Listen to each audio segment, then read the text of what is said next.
Sure. Okay, so I'd have Dark Souls 3 1 and at number 1. I'd have Bloodborne number 2. I'd have I thought you said Demon Souls Sec- was the best. No, that was because I was arguing with Sam because he was saying Dark Souls is the best because of what it inspired and shit. I was like, no, if you're gonna say that, Demon Souls is the best. Okay. Yeah, I But agree. yeah, I have Sekiro at number 1, but out of the Souls series, I've only played Demon Souls and Dark Souls 3, and I have Dark Souls 3 at number 1. yeah, Dark Souls 3 definitely is like a complete game. You know what I mean? Like it's just if you play Dark Souls 1, that shit's not even like it's not that finished. People Yeah, just I don't want to get hype the too shit out into of it, but the only thing people really say against it is it's bland, which maybe if you play the whole series, but I never really felt like that. I mean, the areas were a bit bland, but I still liked it overall. And the bosses were amazing. Like my favorite bosses, like humanoid bosses, were amazing. Like so, like Dark Souls 3 had so many of those. I just fucked with Yeah. it. He did humanoid, Yeah, humanoid. like But the fucking ogre. I played, but in the order in which I played them, the first game I played was Dark Souls 1, and then I played Demon Souls. That was a long time ago. I haven't played the new one on PS5, so I want to go play that. And the new game in PS5, a new Dark Souls game. They remade it. They remade Demon Souls Uh-huh. on PS5, yeah, and it looks pretty good too. Yeah, but my favorite Dark Souls first, Bloodborne, and then Sekiro, and then like Dark Souls 1, 2. Yeah. Yeah. I'd probably say that Dark Souls 3 is better than Sekiro, but I prefer Sekiro. What is that fucking sound? Does it come from me? Sounds like fucking I don't know. It's like leaking static. All right, it's good now. I think it might have been coming from Rooster. Was it for me? Yeah, you're good now though. Yeah, maybe, I guess. Are you stream live, Junkins? Yeah, we've been That's live for weird. like a couple minutes. It's weird. It didn't show up on my shit. All right, let's start the stream. Yeah, I don't know what it's about. Yeah, your shit's still on Smite, and it says playing with viewers. Is everyone voices good on Twitch? Everyone sound good? Yeah. Hold on, let me definitely check. Yeah, you Alright, go start it check up, real quick. Start it up, you know. Yeah, get on my Twitch so you can see the list. Well, let me go on your Twitch. Like link your Twitch. Bro, take a guess what the name is, Rackham. Take a guess what I named my Twitch. Jonkins or some shit. It's good. It's good. It's good. It's the same name, Rackham. What's this? Yo, you gotta chill with the Junkins rack and cam. It's Rakeem, dog. Bro, Yeah. he's racking them bills. What do you mean? Ah, shit. Jonkins. All right.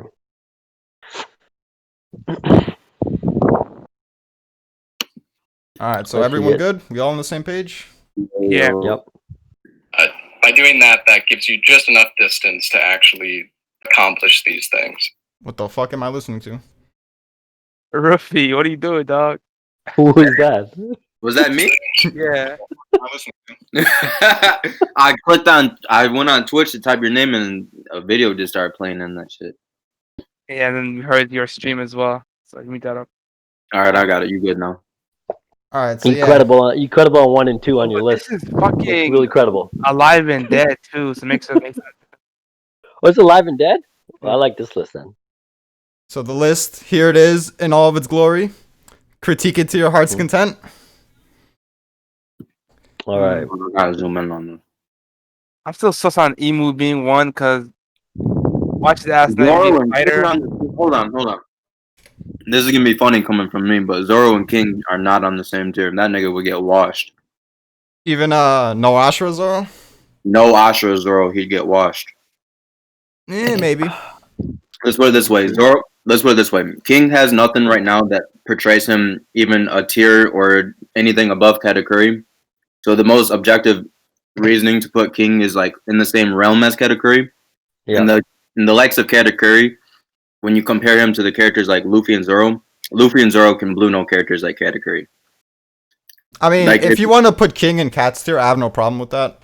There's this certain thing that people do where it's like, okay, you have Zoro without Ashura on A- tier, and then you have Vista.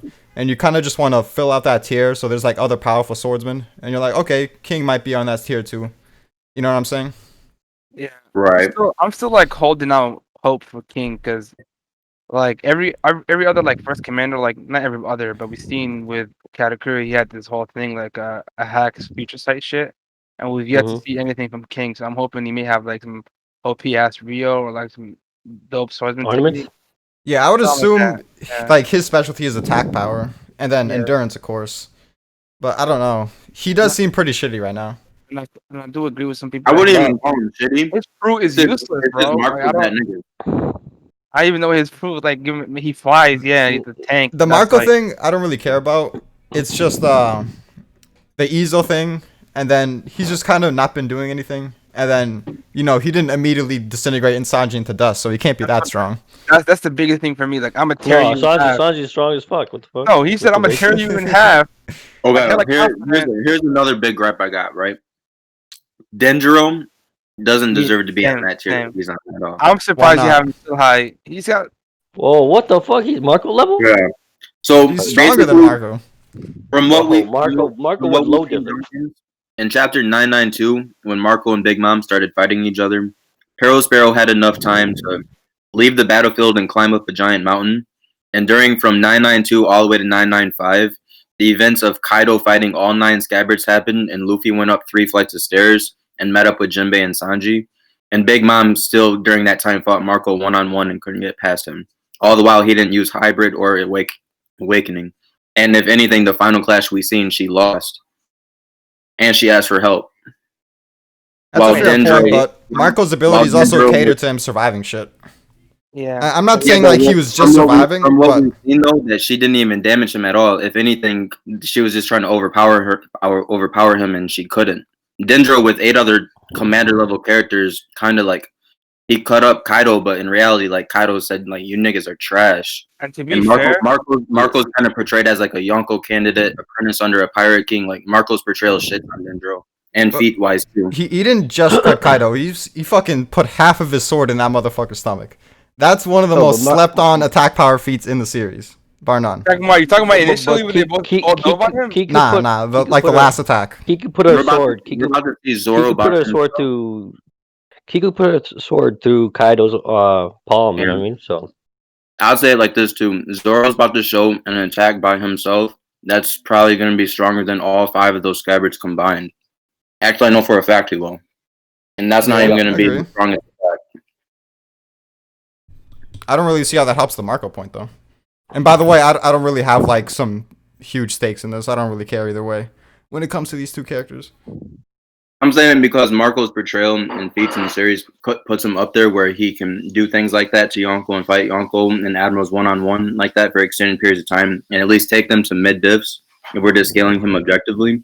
Whereas Dendro outright just gets low diff in a one-on-one situation. Well, here's the thing. I don't think Big Mom is equal to Kaido, first of all. So I'm not gonna That's a take fact. what happened That's a with fact. Kaido and say, Big Mom would low diff Dendro either. I could see him pushing her to mid diff. But it's hard to say because on one hand, big Marco of a has gap? the regen shit, and he has good attack power on top of that. I mean, he's probably like comparable to Vista offensively, and he has the hacks double fruit on top of that. But with Denjiro, I mean, I think his attack power is better, and that could be debated. But I think as of now, he has the better feats, and anything else is kind of up in the air. Like I could see them being relative speed wise, skill wise, and Marco just having the hacks fruit. what feats does Dendro have over Marco? Attack power wise, fucking shoving half of his sword into Kaido's abs, bro. But Marco kicked Kizaru into Marineford.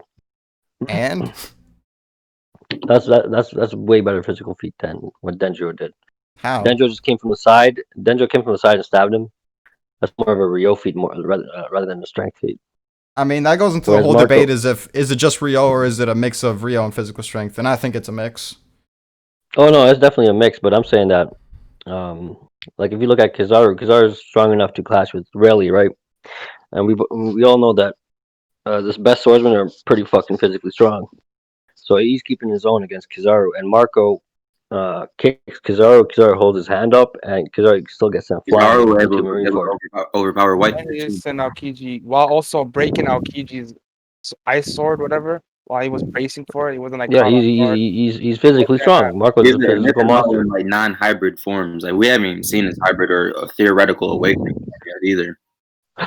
With Aokiji, I don't put that much stock into that. For the Kizaru thing, I think that's debatable. If you want to say that puts him like sort of relative to Kizaru in physical strength, I could see that. I don't really agree, but if you want to use that, No, as I don't say think he's Marco's relative. stronger. So then, wait, what? So explain your stance. I then. just think it's a feat. I just think it's a like just because he powered Kizaru there doesn't mean he's relative in strength to Kizaru there. I just think in that moment it just shows that how strong he is. That's just what that moment Yeah, and I shows. definitely Danjiro, agree that's a better feat than just putting half. yeah, His, and even like half, I just pulled it up. Danjiro's And that biggest adds up to what Danjiro's we biggest feat, strength feat would be matching Zoro with two swords. I think that's his biggest strength feat. Yeah. And Zoro And then- has and- insane yeah. strength feats, so And he looked exactly. Looking And pretty like, good. he looked clean. Like he was like Yeah, kind of he trolling did- he Zoro. looked- While Zoro was like Yep. again fucking him up. I don't know with Dendro. That's With what I had. Dendro, you can even make the argument that Kinemon is stronger than him. I don't agree with it, but the simple fact that you can make the argument that Kinemon's stronger than him is like what he's shown. Just because he caught Kaido and like kind of stalled a two-sword injured Zoro, that doesn't put him anywhere close near to Marco or those other characters on that tier. Listen, Also- so hold on. I feel First of all, where do you guys put Marco on this? I think Uh, he's above Kid and like Luffy. Like on that level, at the very least, in my opinion. I From would agree what- with that. I would say he's weaker than. I still think he's weaker than the old gen. So like the Garp, Sengoku's, Rayleighs. I still think he's weaker than them, but he's definitely stronger than first commanders like Katakuri and King. He's more comparable to the Ben Beckmans than Katakuri. Like him and Ben Beckman would have a closer fight than him and Katakuri or him and King. Hmm. I agree, That's but what I I still think- that's what I thought. Because I was thinking this is more of you guys wanting to place Marco higher than, like, yeah, you guys probably want to place Denjiro lower too, but it's more of a case Well, of I'm wanting honestly to like respect for Marco. my argument is all of them characters on that list. Like, even if you want to keep them on that tier, whatever, I would just say make Dendro go way down. I wouldn't put Dendro over King. No Form of Zoro, no Vista, definitely no Lucky Roo, no Yasop. Momoshage and Shaitan are background characters, so it's like whatever at that point. No the Katakuri, problem- no Rob Lucci. Like a lot of the no especially no Yamato. Yamato would fold him, not even using her What fruit. the fuck? Oh, whoa! I don't Yamato's agree a with that. monster. I Like don't Yamato, understand Yamato love, dude. You just like Moria, Yeah. right, Rackham? She has Rio, but then so does Moria? Kid Moria's a Danjiro monster as well. too, but with the Danjiro shadows. still praised Rio by stabbing Kaido like halfway the through his thing memory. about Yamato is Yamato has very good portrayal in the sense that we see when she's a rookie around the time that Ace fought for 5 days with Jinbei at the end of his rookie career, she did the same thing without using her fruit, which is a better feat than even a Warlord Jinbei. And this was 4 years ago. And we can obviously assume she's even stronger now than back then. And we see that she was able to handle like a Luffy with Future Sight in Rio the same way, if not better, than all those other commanders did in the previous arcs when he was way weaker. But On you top of actually that, think we- Luffy was using Future Sight in Yeah. Rio? I don't think he was. Actively trying to get past her, and he couldn't. That's Yeah, my but Yeah, I don't think was he using knew Future that Sight, she but I didn't think have he was any using killing Rio. intent. I think I like don't he was I just don't trying to think pressure her. I don't think he's trying to hurt her like how he was like doing like page 1 and ulti and shit. But I still think he was actively trying to get past her and like he wasn't able to. He was Wait. strong enough to be able to hold him back with him like Why trying would- to get past her. Yeah, I but would compare that to was like in Zoe when he was like fighting those two like guardians. It wasn't like he can't beat them, but he still challenged them, see how strong they were.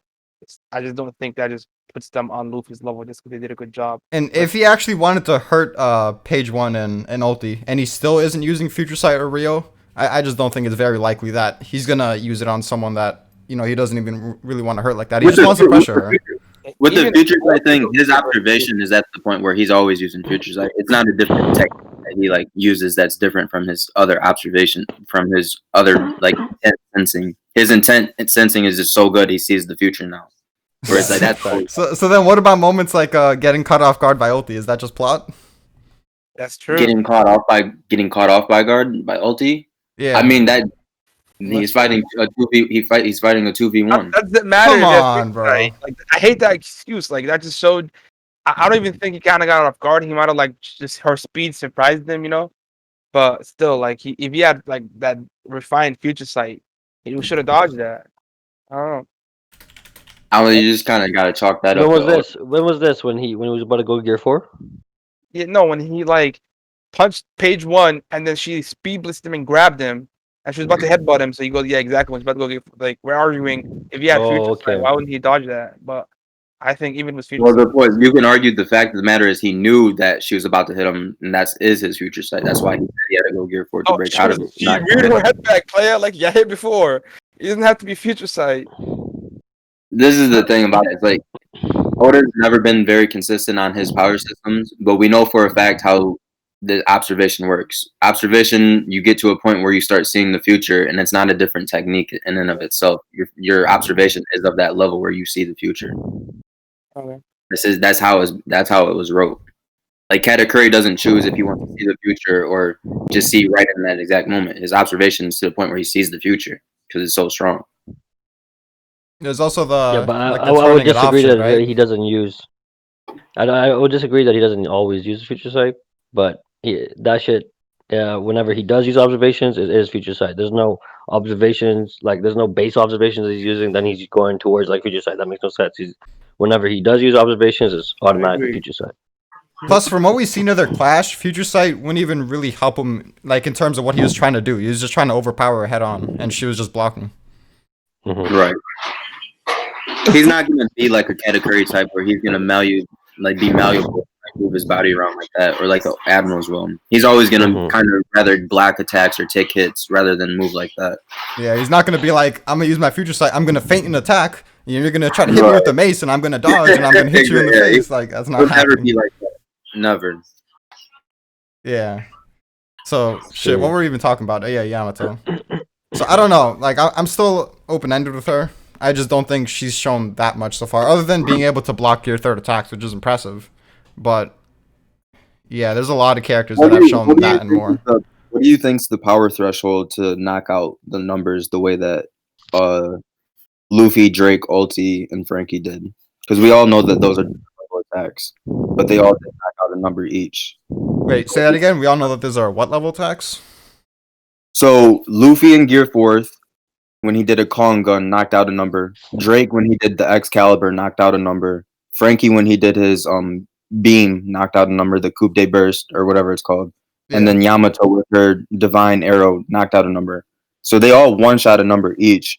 But we're all obviously like going to agree that those 4 attacks aren't equal attacks. So yeah, what's the threat? You could probably be weaker than Frankie and still one-shot a number. That's why I'm saying, like, what is the threshold? Because even like Frankie, to me, Frankie's strong.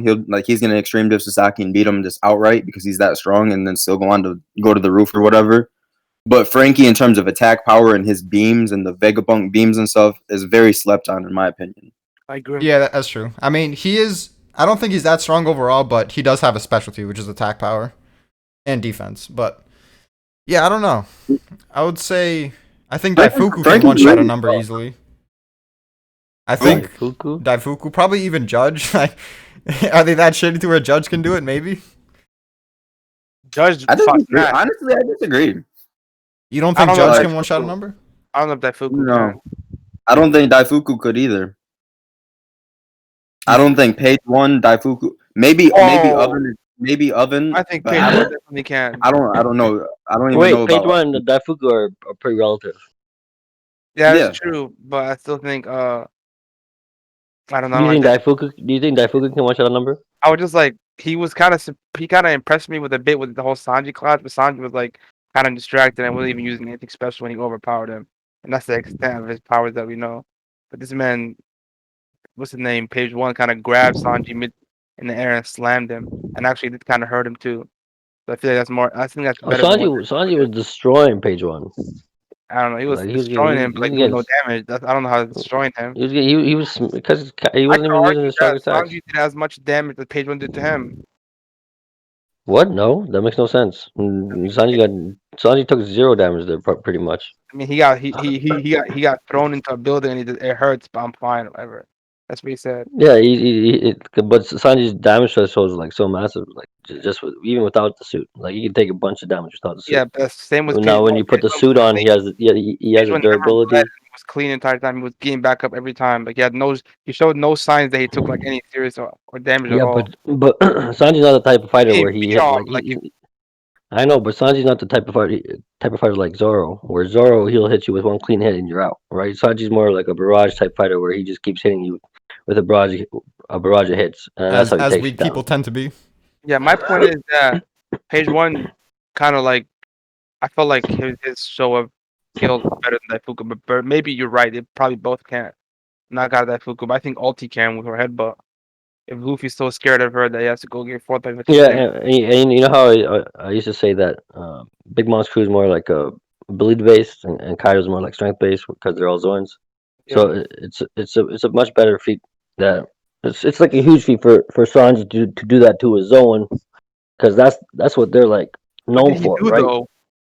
Bro, he was just toying with him, like He was attacking smacking him. him and shit. He was not toying with him. He was trying to hurt him, but he couldn't hurt him. No, bro, that's the first time Actually he was hurt in him. that was the first time he was in that suit, and this guy was just kicking him around, and then he went high in the air, and then Page And One's like, was "Where the still fuck is this guy?" clean. He was still clean. What about the Bro, part where you try to kick page one and page one just smacked his That's shit? what I'm saying. Yeah, he caught a Reisu Sanji mid attack. That shows how uh-huh. fast page one is. and then Sanji got up. He's like, "Oh, this was pretty durable." It's Like, pretty durable. If I didn't have it, I would have gotten one shot. Exactly. He was like no, basically saying he made more comment about how hurt he is than page one did about how hurt page one no, is. because he's just trying to that's Oda's way of showcasing like how insane that raid suit is. Because that raid suit's a massive power up. He gets can't he do gets that. invisibility. He has a shield. His speed is increased as well. On top of his endurance being good, now he has a raid suit that gives him durability. Added on durability. Like he Thanks for got telling us that, Rackham. bro, he Listen, got so many power ups. I don't know listen. why you guys are thinking he's fucking All going I'm saying, mid Yeah, diff. I want to ask this because I'm looking at the like your bottom tiers. And, like, it's wild as fuck to me, Yeah, right? that's quite You got Sasaki and Husu like a tier above Law and Killer, like that's like 2 tiers above Boa fucking Hancock, 3 tiers above Sanji, 4 tiers above Jinbei. Like who was nasty that's his nonsense. just off his fruit, and who he's Who- fighting. He's nasty. First of all, like, go ahead, actually. That's wild, Jenkins. Well, things have kind of gone a different way because I thought they would be fighting the Scabbards. But even now, I don't think Jinbei versus Who's Who and Frankie versus Saki is going to be endgame matches. I think they're both going to get bodied. And they're going to get help somehow. Really? Yeah. What about Ulti being below like the fucking the dude that got one shot by Zoro?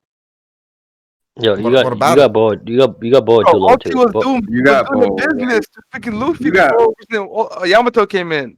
And Yeah, Boa would- before she got Boa- one shot by Yamato she didn't get one Boa- shot, she was slightly knocked Boa out. would Same know way. diff. for like a couple Yeah, minutes. And Dude. Boa's disrespect was crazy. Same Yeah, way. Boa would know Ooh, diff. Duncan, Everyone you on gotta her team. realize Boa like, Hancock, same feet, Boa's portrayal in the series and like where she's at right now is like she's the second strongest female alive right now.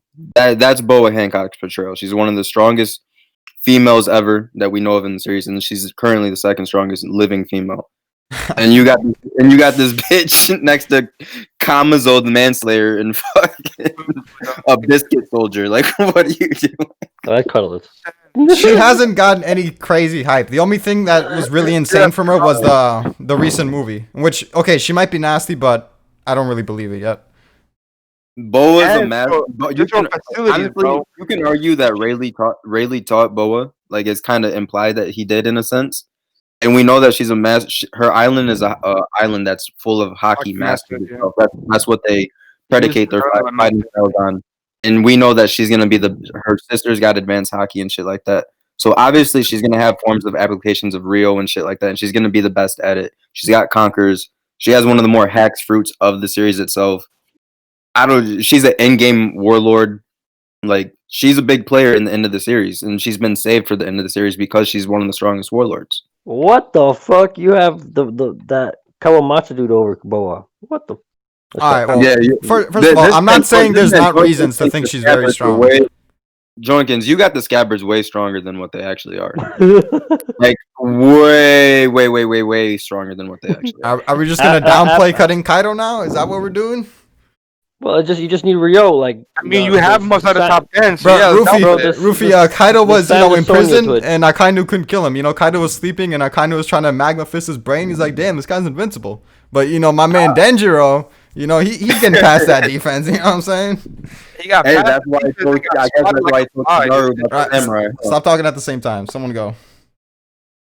Go ahead, Draco. No, I was making a comment. You can go if you want to have like a discussion point.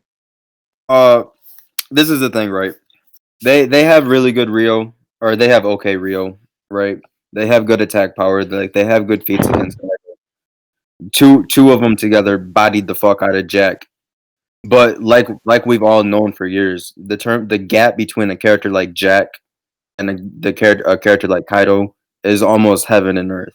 It's multiple tiers. And like a Sulong Scabbard in a one-on-one situation, I'm hesitant to even say that a one Sulong Scabbard would beat Jack in a one-on-one fight. Let alone like Dendro and like you can argue Dendro's not even stronger than a Sulong Meek. You can argue that. He's not. He's not. You can argue that Kinemon is stronger than Dendro off No, of you his can't. portrayal in Wano. You can argue that. You can argue Kinemon's portrayal from the very beginning was that he was the leader, and even in the flashbacks, him and Ashura Doji were the ones training against each other.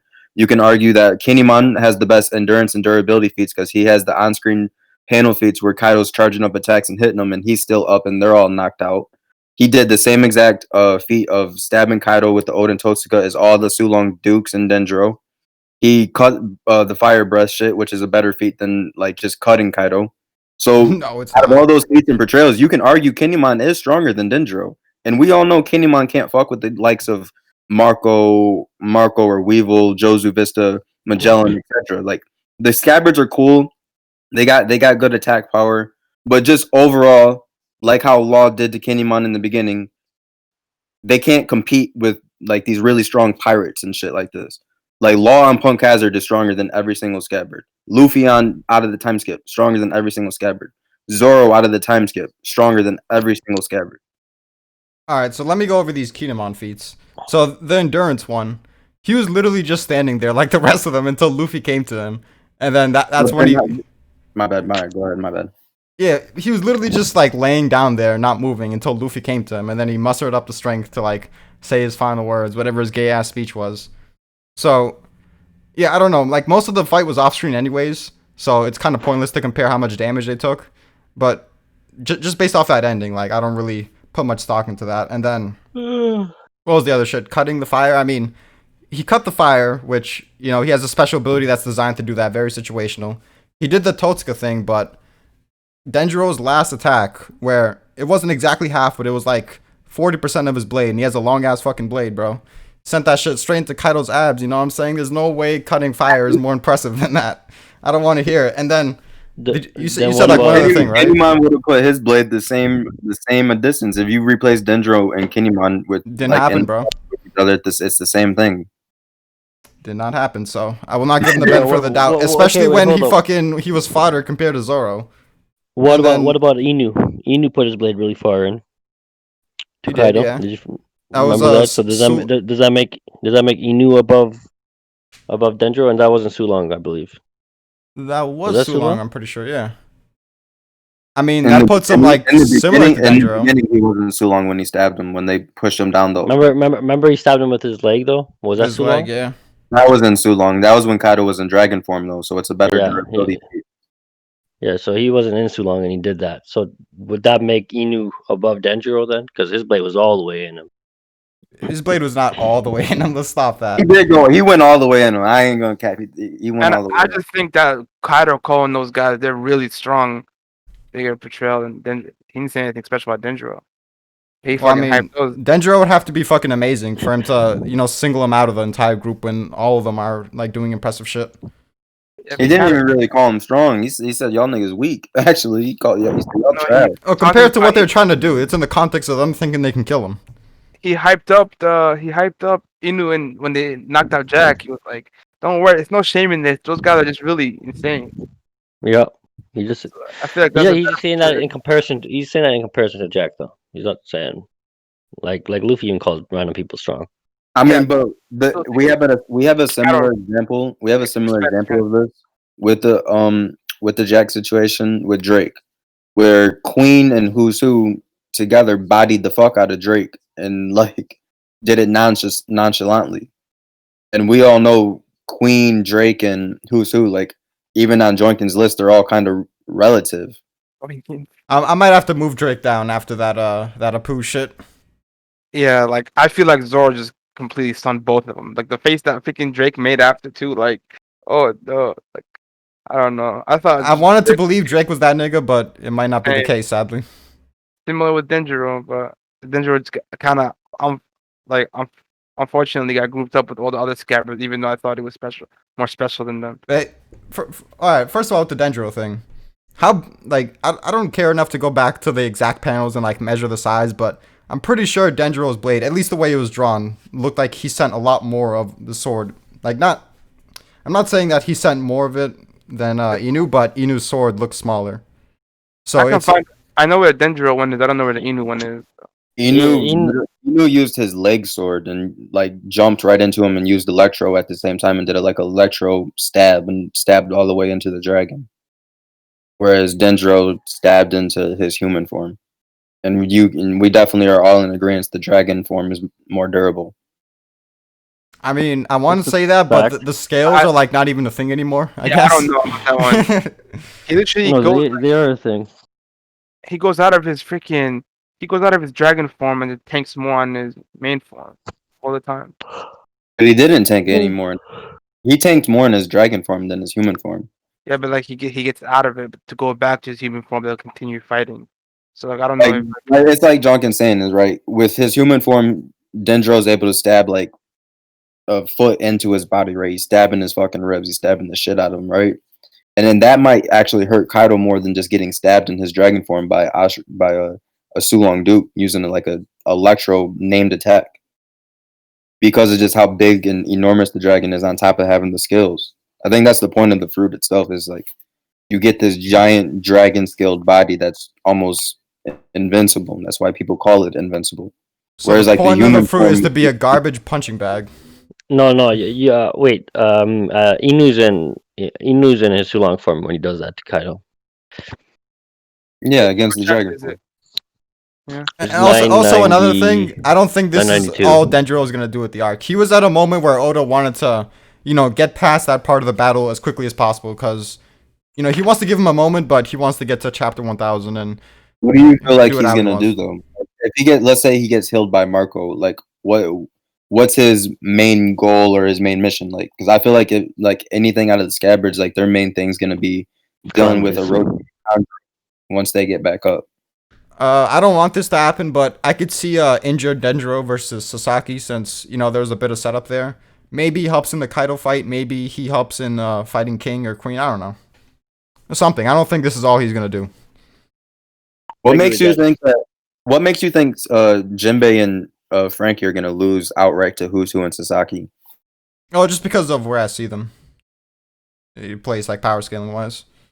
But Jinbei definitely should body that whoever he's facing and go up to the roof because he's been bodying Big Mom. He's been bodying Big Mom for like 2 arcs. You know what I mean? So he has to do that. Big Mom doesn't even count when she's in fucking just non-reaction mode. She just stands there. But he's gonna do that on the roof. He's gonna body Big Mom on the roof. Jinbei outclasses Who's Who on all fronts. And then I want to believe that. Who's moving weird, so I don't know. Maybe he has more in his bag than we think. And then with the Frankie situation, right? Fighting for a saber-tooth tiger, like you better have some sick attacks and also be tanky. But Nico, with the Frankie situation too, right? Every single time we can go back and look at every single fight Frankie's had in the series itself, other than when he was on the train and he fought that cat guy or whatever. It's always been an extreme back and forth situation where Frankie overcomes it, and they're usually long and drawn out.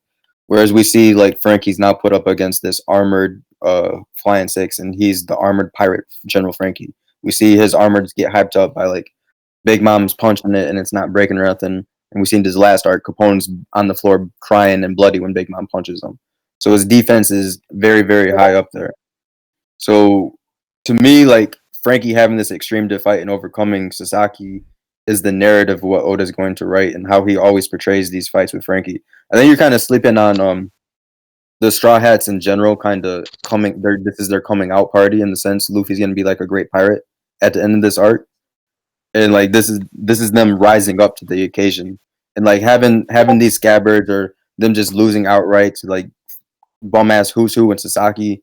That doesn't sit right with me when we're talking about the Pirate Kings. No, listen, I'm not saying they won't lose to. I'm not saying they won't beat them. Just like the way you made it seem like when you were speaking was he should handle them like light work, blue no him, then go up and fight. I think who's who. Who? Jinbei and Frank. Jinbei and Yeah, Who's Who. yeah. I think who's They're gonna mid put up diffing a them. decent fight. I mean, but this is the question that I pose to you then, Draco. How close is Frankie to Jinbei? Honestly, I think it's closer than most people say, but I still think Jinbei can mid diff to low high diff Frankie. Okay, so just in, so we'll just say he's a tier above, you, right? Just for Yeah, just for tier. right. Yeah. From the portrayal and perception of like Who's Who and Sasaki to their how Oda draws duos in the series, Who's Who and Sasaki have been paired from the very like beginning of their introductions to being the captains that are competing for the commander position. To Sasaki saying like I don't drink with scrubs, like I only want to drink with Kaido. We can see that Oda put them two at the forefront, and they're kind of duoed them.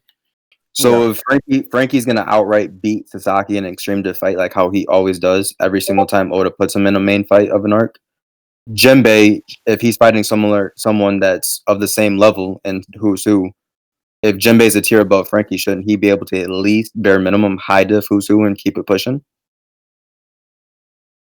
I think that was Yeah, but the way what Draco was implying was like you were making it seem like mid diff at best. No, Oh no, but I don't Jinbei think. would mid diff them. Come on. I think if like we're talking like water Jinbei, like he's tiers above Who's Who, but like Jinbei on land, like it's probably we don't know how Oda's gonna start writing Jinbei fights. We kind of have an idea how he writes other Straw Hat fights. Jinbei, like this Who's Who's fight is gonna kind of set the stage for like how he's gonna write Jinbei fights. I feel like. I think So if who's go who ahead, go ahead. if who's who does good against Jinbei, it's a very big feat for him. Especially how much the hype of Jinbei in the story, especially when he joined the crew. They were acting like a legend joined the crew and like a super even Kid and Law were super surprised. So if who's Yeah, I who Yeah. agree. goes against him, that's really hype for who's who. But at the same time, I don't think who's who and Sasuke got similar portrayal. Like who's who got done dirty. Not I mean Sasuke got like clowned on by Denjiro, and while God. But he who was trusted him. who's who was having schemes with Calamity and like fucking up Jack, like not Jack, Drake, and he just looked like he was like he he could go catch Yamato, but it's like it's not worth it to him. Rather do something else. So like Yeah, but Him getting the person tied up that you're doesn't talking mean about, he's not Draco, comparable to that guy. I the know, but it's person like the way Oda Draco, portrays people. He uses Draco, Big Mom as a joke, but like protects other people. Like like if he the was to same be person that you're saying like has that way better portrayal, Draco. How talking his about own mouth is, how his own mouth is worried about Sasaki and has brought him up 2 times since they separated about not wanting to lose to Sasaki himself. Sasaki in Who's Who's eyes is the only person that can one up him in this situation. I don't know about that. They could just have like a Sanji Zoro fam. Like I don't think Uh, Sanji loses Zoro, Um, Zoro or vice and versa. you guys are forgetting that these guys are zoned. So even when they beat them, they're gonna get back up, and someone else is gonna have to fight them. Because Jinbei's gonna be Jinbei's gonna beat whoever he's fighting, and then he'll go to the roof. Are you? Frankie, I don't know if the that's way gonna happen. Frankie fights is Frankie. He always like tries to beat the person he's fighting in at whatever they're best in. You know what I mean? So he might do some headbutting shit with that. His Okay. name's You see Sasaki. that they both got horns and shit. Yeah, he might do some headbutting shit or whatever with him, and that will lead to an extreme diff. But if Frankie like used all what he like, if he used what he's capable of, I think Frankie mid diffs him. You know what I mean? But it's not going to play out that way. And then Frankie's going to do whatever after that. So that's just how I see it. Jinbei to me is like a serious character. Like he'll analyze the situation and he'll just fuck up who's who. Maybe who's who will have like the advantage at one point, but Jinbei's just gonna fuck him up and then he'll go to the roof because Jinbei's like really near to the roof. He's like the fourth floor, I believe. So you just gotta beat him and go to the roof. Yeah. I think those two fights that you mentioned, Who's and Jinbei and Sasuke and Frankie, are gonna be like similar level of closeness. But you also added the fact that Frankie also kind of nerfs himself in these fights. So I just think that Who's is just stronger than Sasuke in general. But we'll see. But speaking about the Dendro topic, I posted a lot of panels in the group chat we're in. Shows both stab and in comparison, like their the length of the sword. Like look at how long the sword these niggas are carrying is. It's Denjiro's insane. a fucking giant too. Like, Yeah. he is big as fuck, and his sword is big as fuck to compensate for that. So Yeah, if you look at like the Kiku sword and like what's his name, the Kinemon sword, like that shit's long as hell. I feel like more than half is in Kaido's stomach. But if like yeah, and Yeah, these but swords be like fucking 5-6 feet tall on some if we're bullshit. comparing like sword sizes and stuff, the dukes themselves are like multiple feet taller than Dendro, and the sword that's on the Sulong Duke's leg, Inu, is the same length as is his other leg because he stands balanced. So like from what I've seen, like the Sulong Duke sword is bigger than Dendro's. And I, Sulong Dukes are bigger too. In Sulong form, they're bigger than their whatever the size they I are. don't think the sword changes. But what was I gonna say? I just posted. I don't know if you can see the full hilt. It looks like it's not even his full leg. Like it's not his full leg. It's like where the under the knee. So like I don't know if like the knee to the fucking foot or the ground is bigger than Yeah, the that's humongous pretty sword. ridiculous. So I feel like we're kind of Carrying. playing. I feel like with these panels, right, we're kind of just playing the semantical argument. Oh, like what sword went deeper, Yeah, I and think like this is pointless. I just did it just to show you that we're curious about it. I think to it's me, cool if- to me, like Dendro, like he stabbed Kaido in his human form. Like we seen Kiku stab Kaido in his human form. That doesn't put him on Marco's level to me. Yeah, Yeah, she stabbed. I agree, I She agree. stabbed right through his hand. You know what I mean? Like that's a crazy feat. That was insane. That's why I kind of thought top Honestly, 10, right? from what I've seen with Marco would be able to beat multiple scabbards at the same time. Oh, definitely. He performed Right, better than definitely. all. He If you performed can- better. He performed better than multiple scabbards against Big Mom than by he himself. manhandled two first, second commander people, and then he You, clashed evenly with the Yonko, and then she ran away from him too. yeah, like it's Marco's insane. If you go look Um, at like, we know that out of the Pirate King level like characters that ran eras, Roger, Zebek, and Whitebeard, they each had apprentices under them, right? Kaido was under Zebek, Shanks and Buggy were under Roger, and then Marco was under Whitebeard. Marco never went out and like made his own crew and never became a captain. But from like the way that the girls they talk about him, we know he would have been able to be a Yonko candidate at the bare minimum. That's why like Blackbeard was portrayed to be a Yonko as soon as he beat Marco. yeah. Whereas like Luke goes and beats Cracker, Katakuri, leaves Big Mom homeless, and it's still in question. Like, oh, he's not really an emperor, but maybe he is. Not really. If you beat Marco, no, you're a fucking emperor. Yo, hold on real Like that- quick. My boy Trent Money in the chat. What's good? Yeah, go ahead. Yeah, Marco's just portrayed on another level. Like the way I see it, I would rank the commanders. Like I'd have like the top commanders, Shiryu, Beckman, and like Marco up there, and then I have like the mid tier commanders like Cat King or what, Cat King, Vista, etc. there, and then I have like the low tier commanders like Cracker, and Smoothie and shit there, and I Jack. think Cracker deserves more respect, but No, I my don't think problem Cracker's with on Gorilla- Katakuri or King's level. Do you? I think he's like can compete with Katakuri and King. Oh no, he can. They can definitely compete, right? I just think 'Cause it might be like they're commanders, scenario. but they're not going extreme diff and shit. They're not King going is high diff. fighting. If King is fighting Cracker, like Oh shit, hold obviously up. we don't One of the tiers is wrong. obviously Yeah, we don't know yeah. like what he's capable of. King I with think body Cracker Cracker. Come on, man. What? Yeah, Cracker has a I'm better gonna with matchup. you, Draco. When you see King in this hybrid form, he's in like even in the Odin flashback, how like the forest was on fire for a week straight after the fight. Like that was probably all mostly King. In terms of like attacks, I guarantee you he's gonna have a sword like a fire sword slash. In terms of like AOE, that's gonna be insane. His Rio is gonna be insane. His attack power, he's the ancient zone, special species. He's gonna be insane. And we know that the way that you deal with Cracker is option one.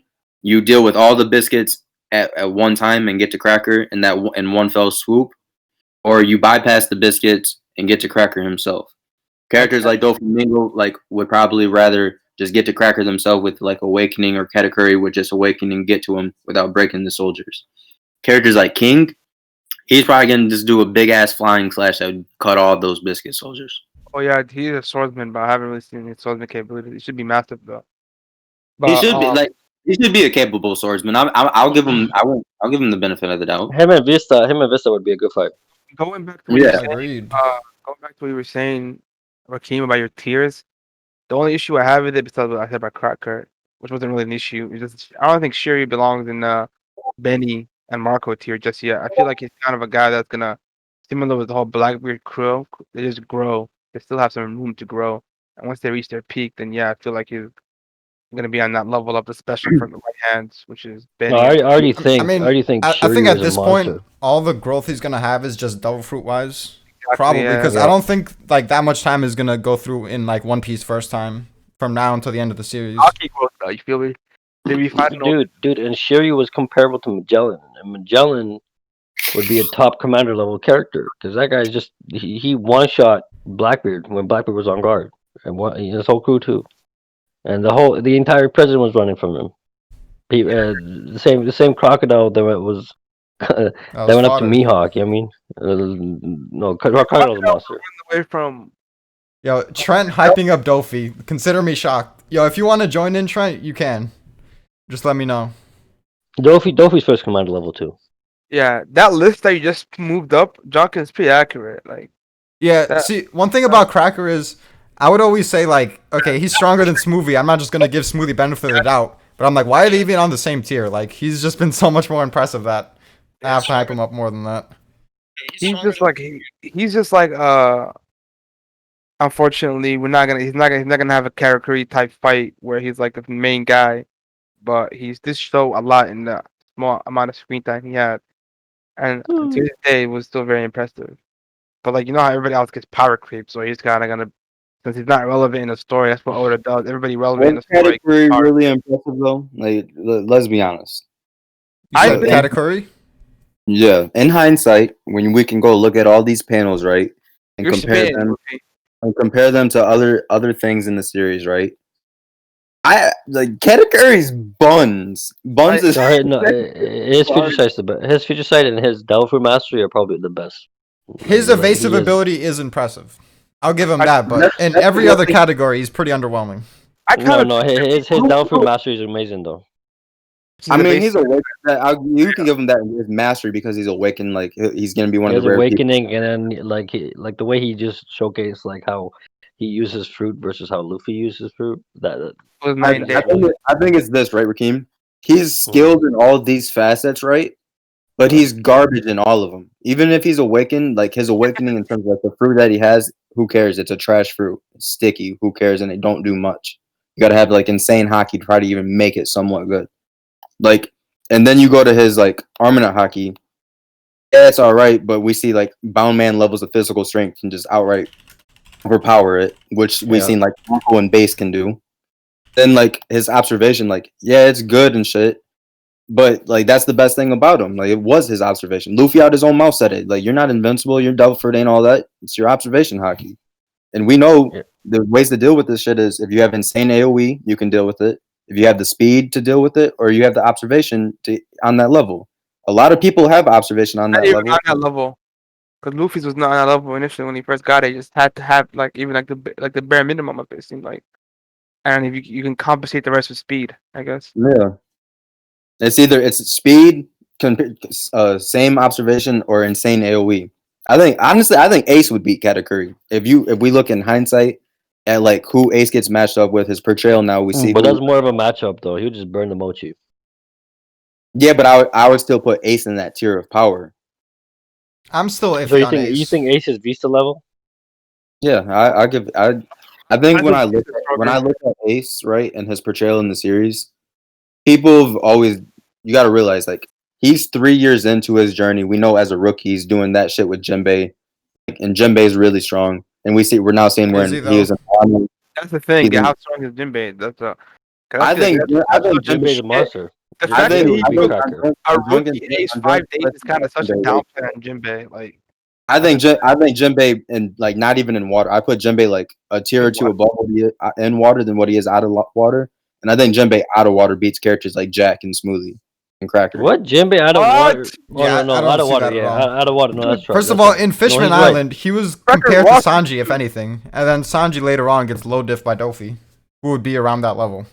But there was no one. There was no one else to fight them. This is the thing, right? Doing attacks side by side with each other isn't a direct comparison. Otherwise, Oh, Zoro. that's funny coming from you, Rufy. I seem to recall a Wait, certain argument we had where you were saying the exact opposite. Wait. Hold up, Junkies. Is Zoro and Sanji equals or whatever when they killed that pacifista?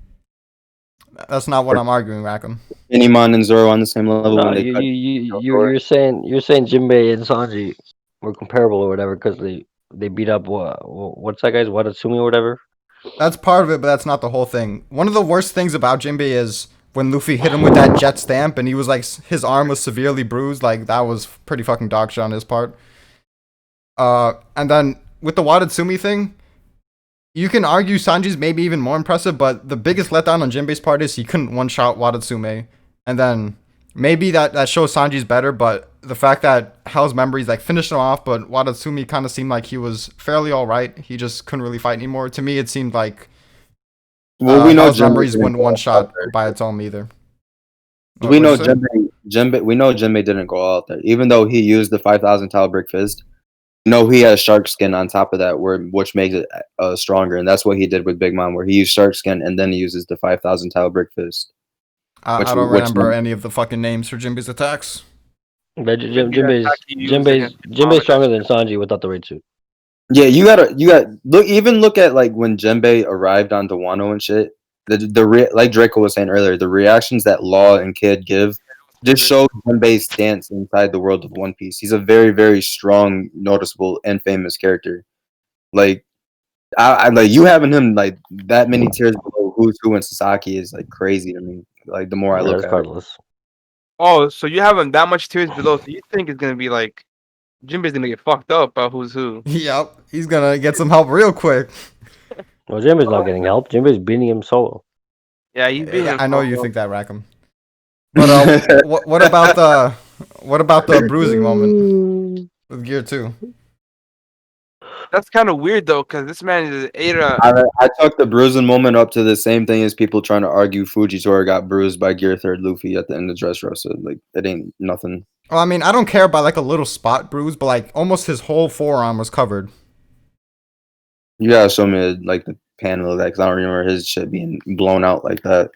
Yeah, I'm not really gonna go find it, but it was like pretty much his whole forearm. If you look at the colored version, like his whole forearm is pretty much just red, and then in the non-colored, it's like black and shit, like a bunch of those scribble lines. Which makes no But- sense because we literally see him like take stronger, more lethal attacks and then not be fucked up like that. Yeah, he took a big mom attack. I knew Coney Yeah, wanted that to do kinda Big Mom, yeah, etc. that's kinda fucked.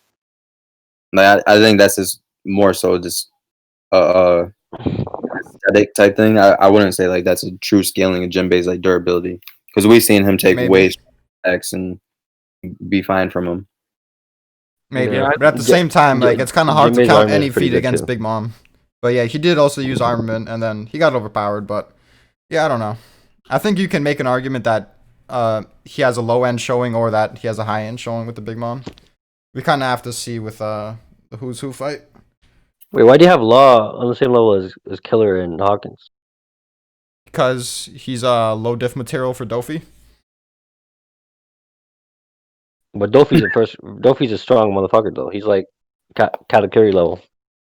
Yeah, I mean Zoro's a strong motherfucker too, so it makes sense. You know, Zoro when he gets serious, he one shots Killer, and then you know when other strong characters like Dofi get serious, they destroy Law. You know, same tier. But the way I see Law is he's more comparable to Killer's captain than he is to Killer. Like Yeah, Killer, I don't Drunk, think- let me ask you this then. Do you think Law is still the same level that he was on Dressrosa, or whatever level you think he was on Dressrosa? I think he should be, but this is gonna be kind of funny because it kind of like ruins the whole point of a lot of this discussion. I feel like a lot of characters are gonna get like stupid power creep. Like Zoro, for example, he could one shot Killer, but Kaido is probably gonna fail to like 30 shot him or something. Like Killer's gonna have insane endurance feats in this fight. So yeah, make with that what you will. I don't think it makes sense for Law to be way stronger, but I think he will be. But for now, since I don't like that type of storytelling, I'm just going to say, unless he proves me wrong, I'm just going to have him where I think he should be. That nigga Law about to go crazy. Him and Kid both about to have island level feats, and they're. I wouldn't say Killer in this argument, but he'll definitely be on the lowest end of this. But those 4 main Supernova right now, when they fight Kaido and Big Mom in this 5-on-2, they're all gonna look somewhat comparable in the same way that the Scabbards look comparable. Law was already showing comparable when they're busting up ships and shit. No. Hey man, needed all 3 Supernova to bust up that shit. Then Denjiro comes in solo. You know what I'm saying? This man with his Dendro wing. Yeah, you wanking Bro, Denver too much. I still remember when I was arguing with Luffy and he's like, that panel of Luffy, Zoro, and Sanji attacking the Pacifista. Or no, just Zoro and Sanji. That shows that their attack power is equal because it's like a side-by-side thing. And then like a week or 2 later, I'm like, the Denjiro moment happened. And then I try to add him on the Discord. I'm like, what's good? You know, Denjiro is stronger than all 3 of them. You know what I'm saying? I wasn't having it. I like that. I think Denjiro is probably the strongest scabbard, but to me, the strongest scabbard at most would barely beat like Jack. You know what I mean? That's how I see Yeah, I it. agree. I don't see what Jack has done to give him like anywhere near that much clout. It's kind of 'Cause, weird like- though because do we think Jack has Rio? Yeah, you would assume he does. I would believe so. If you put Haki on the sword, we know for a fact he's got Rio. And I would assume I don't he know. can. It's hard to Like- imagine with how much of a fly Jack is compared to Kaido. Him doing the like similar attacks, like piercing through Kaido like that. Like if any baseline commander character can do it, then it's just so weird for Kaido to be caught off guard and then Kaido's hype revolving around his durability. It's just a weird situation. Well, I think Jack still we haven't seen what Jack's capable of yet because the way like Oda he hasn't even shown these guys in their hybrid and that just shows that he's just saving that up for whenever Jack they doesn't have a hybrid, bro. Give it up. And Jack has a hybrid. Jack, King, Queen, they all got hybrids, right? But just that Oda he doesn't want to show it. He's waiting for that 1v1 moment where they just pull it out, and that's what's gonna happen. I could Well, agree what with else? that. I think Jozu as well. I think Jozu's too high. He lost his shoulder. That guy's trash. I'd put him lower. Joe's a monster, bro. Bro, he lost his entire Joe shoulder was- to Aokiji. Jozu. He hates on Jozu. No, I don't hate Jozu. I'm just telling you, he lost his shoulder. Like if we're talking about Jozu with his arm, yeah, I'd put him higher, but not Marco level. You know what I mean? I'd put him on like. He's definitely not on Marco's level. I mean, I'd put him Jozu on- doesn't need to like outmaneuver you in a boxing fight. He's just fucking durable as shit, and he's gonna do heavy damage. Yeah, but he only has one arm. One Yeah, he's gonna shoulder. punch the shit out of you with that one arm. You know? Bro, but like it was not just like his one. It's not like some shank shit, but he lost like the entire section of his shoulder too. Who cares? Like, And you can just cover it up with diamond. Well, he could definitely cover it up, but he's like a stump. You know what I mean? Like he's so much weaker because he lost it. He's a physical fighter too, so his arm being gone is a big deal. Hey, you're underestimating Jose's footwork. You know, he has that UFC level footwork to where he can just regain his yeah. balance. Yep. No, he's definitely fast as fuck. He is definitely fast as fuck. Like things so he can be faster. Look at that footwork ready. Cause like Oda loves that big dude that's fast kind of dynamic. He has that with. He has that with Lucky Roo. He has that with Queen. You know how he says Queen's fucking fast or whatever. Like Joe's is Did he probably say the that? same. Where I think Yeah, it says it. in magazine 6 it said that Queen's fast, and then in Jozu's Beaver card said that that he's like super fast, and he was like a thief his whole life, and he's never been caught because how fast he is. I think Yeah. the quote is like with the size and with the opposite speed or some shit. Like they played off like how big and big he is. Like his speed like contradicts how big he is, basically. Yeah. So like Oda just likes that dynamic of a big dude that's fast. So like he's basically that kind of character. And with his like stomp arm, I got him weaker, but I still see him being like I still see him bodying Jack. You know what I mean? But I don't see him being king level. Well, no, I maybe think- he might be king level, not Marco level. I mean. Yeah, if you want to put him one tier down, I don't really care. I even had him one tier down for like most of my okay. tier list time, but I just moved him up Oh. because he did get some like crazy like physical strength wank in that same Beaver card. And then it's just Oh yeah. I don't like it depends on Ryu, but it's so hard to get past his defense. And then he just has such immense physical power and speed. It's just hard to see how people can deal with him. Assume he's the armament specialist over anything else too. I agree. Yeah. Think about Who do you have beside Jozu? Who's that? Weevil, Shiryu, Magellan. The one beside the one in between Jozu and Magellan. That's Shiryu. Yeah. I try to find a pick that would like make it obvious that it's like old jail warden Shiryu. So I picked like the one that had the okay. wings. Okay, that's pre-skip Shiryu. That's credible. Like I have, cause Shiryu to me, he was already strong. Pre-skip, you know what I mean? Like that guy was already a monster pre-skip. To me, Probably, Shiryu yeah. pre-skip. To me, Shiryu pre-skip is definitely much stronger than Cat. Definitely much stronger than King. You know what I mean? And then post-skip, I believe he got much stronger, and now he has that Delphi ability. So he needs to be that strong to face off against Zoro. That'll basically kill Kaido. You know what I mean? I agree, but here's one caveat to it. He was stated to be equal to Magellan, and Magellan could high key end up being garbage if like Rio, it makes an invisible barrier and protects you from the poison ever touching you. What do you guys think about that? That would be like a huge nerf to him. I was thinking about that earlier when they were discussing Magellan as No, top I've always like I But remember me he in affects theory. the air too, though. Apparently, Zonkin. So niggas like Yeah, he does affect the air. He yeah, can just poison the air, and you get like you can't I do think anything you with just, that. I think with the how the power clipping is in the series, obviously he's not going to stack up to what we're seeing right now unless he gets showcased post time skip. But if you just look at the narrative purpose of him in the series itself, they're not going to put someone weak as like true. the head nigga that's making multiple warlords run away from him at the same time. Yeah, and like, why would a guy that will get nerfed by like a hockey ability that almost every top tier would be in levels, not almost every, but a lot of top tiers in level 6 Hey, would if you have. ask Rufy, even Mihawk doesn't have Rio, so this shit's kind of rare, bro. That is cap. Don't you dare say I ever said that. Bro, you said that shit. Don't even try that with me. We had a whole 6-hour argument how I said Mihawk and Shanks use their Rio differently. Where I said Roger and Shanks use their shit to implode people, where Mihawk uses it to cut. Don't cap on my name. You're like Luffy learned it in a week, but Mihawk, you can't learn that shit. Don't sleep on Luffy, the future Joy Boy.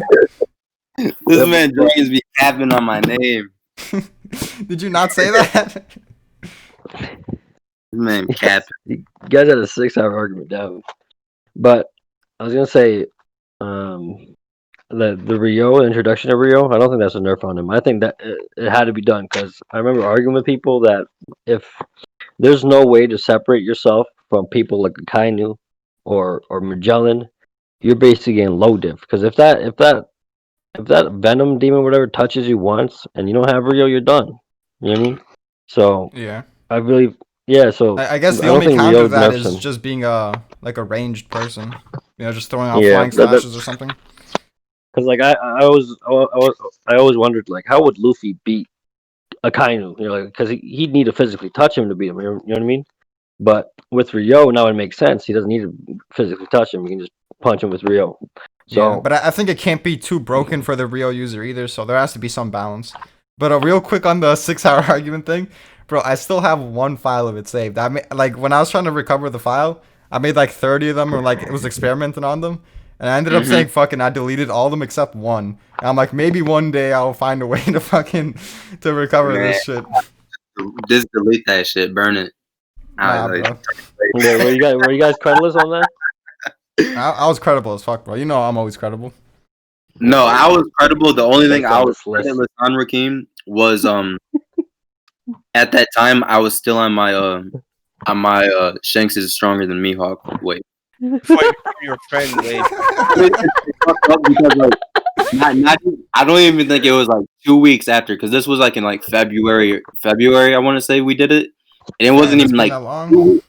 yeah, I wouldn't even say it's like 2 weeks later is when I started just change Shanks from being that strong. Wait. Let's get on Kaido. Why do you think Kaido's not top 10 anymore? Like who is top 10? I mean, the list is there for you to look at.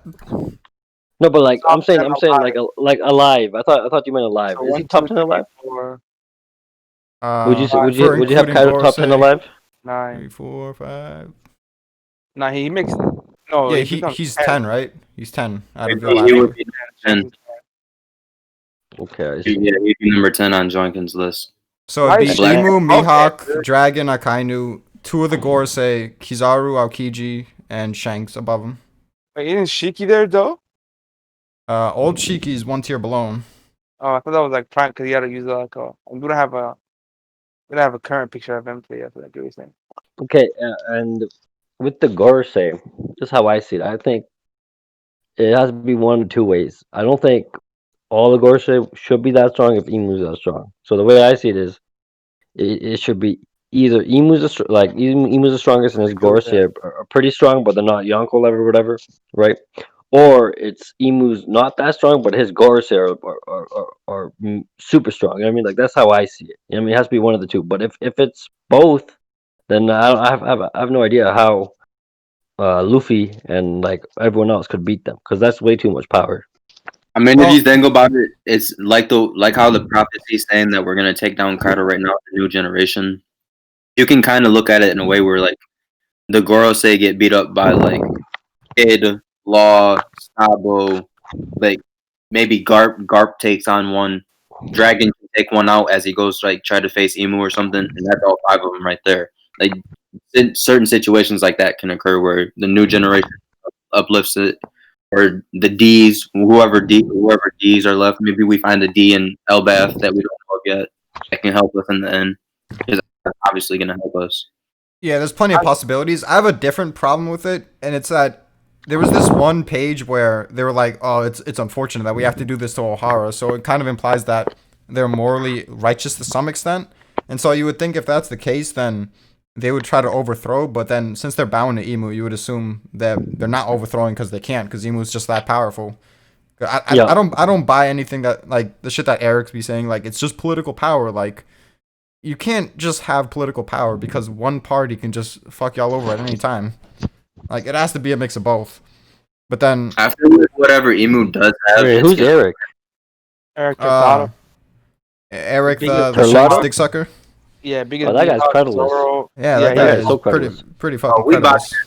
anytime he tries to talk in the Discord. That nigga's Dude, that guy came. That guy thought Zero's not going on the roof, and then like the next chapter he did. No way. Yeah, it was funny.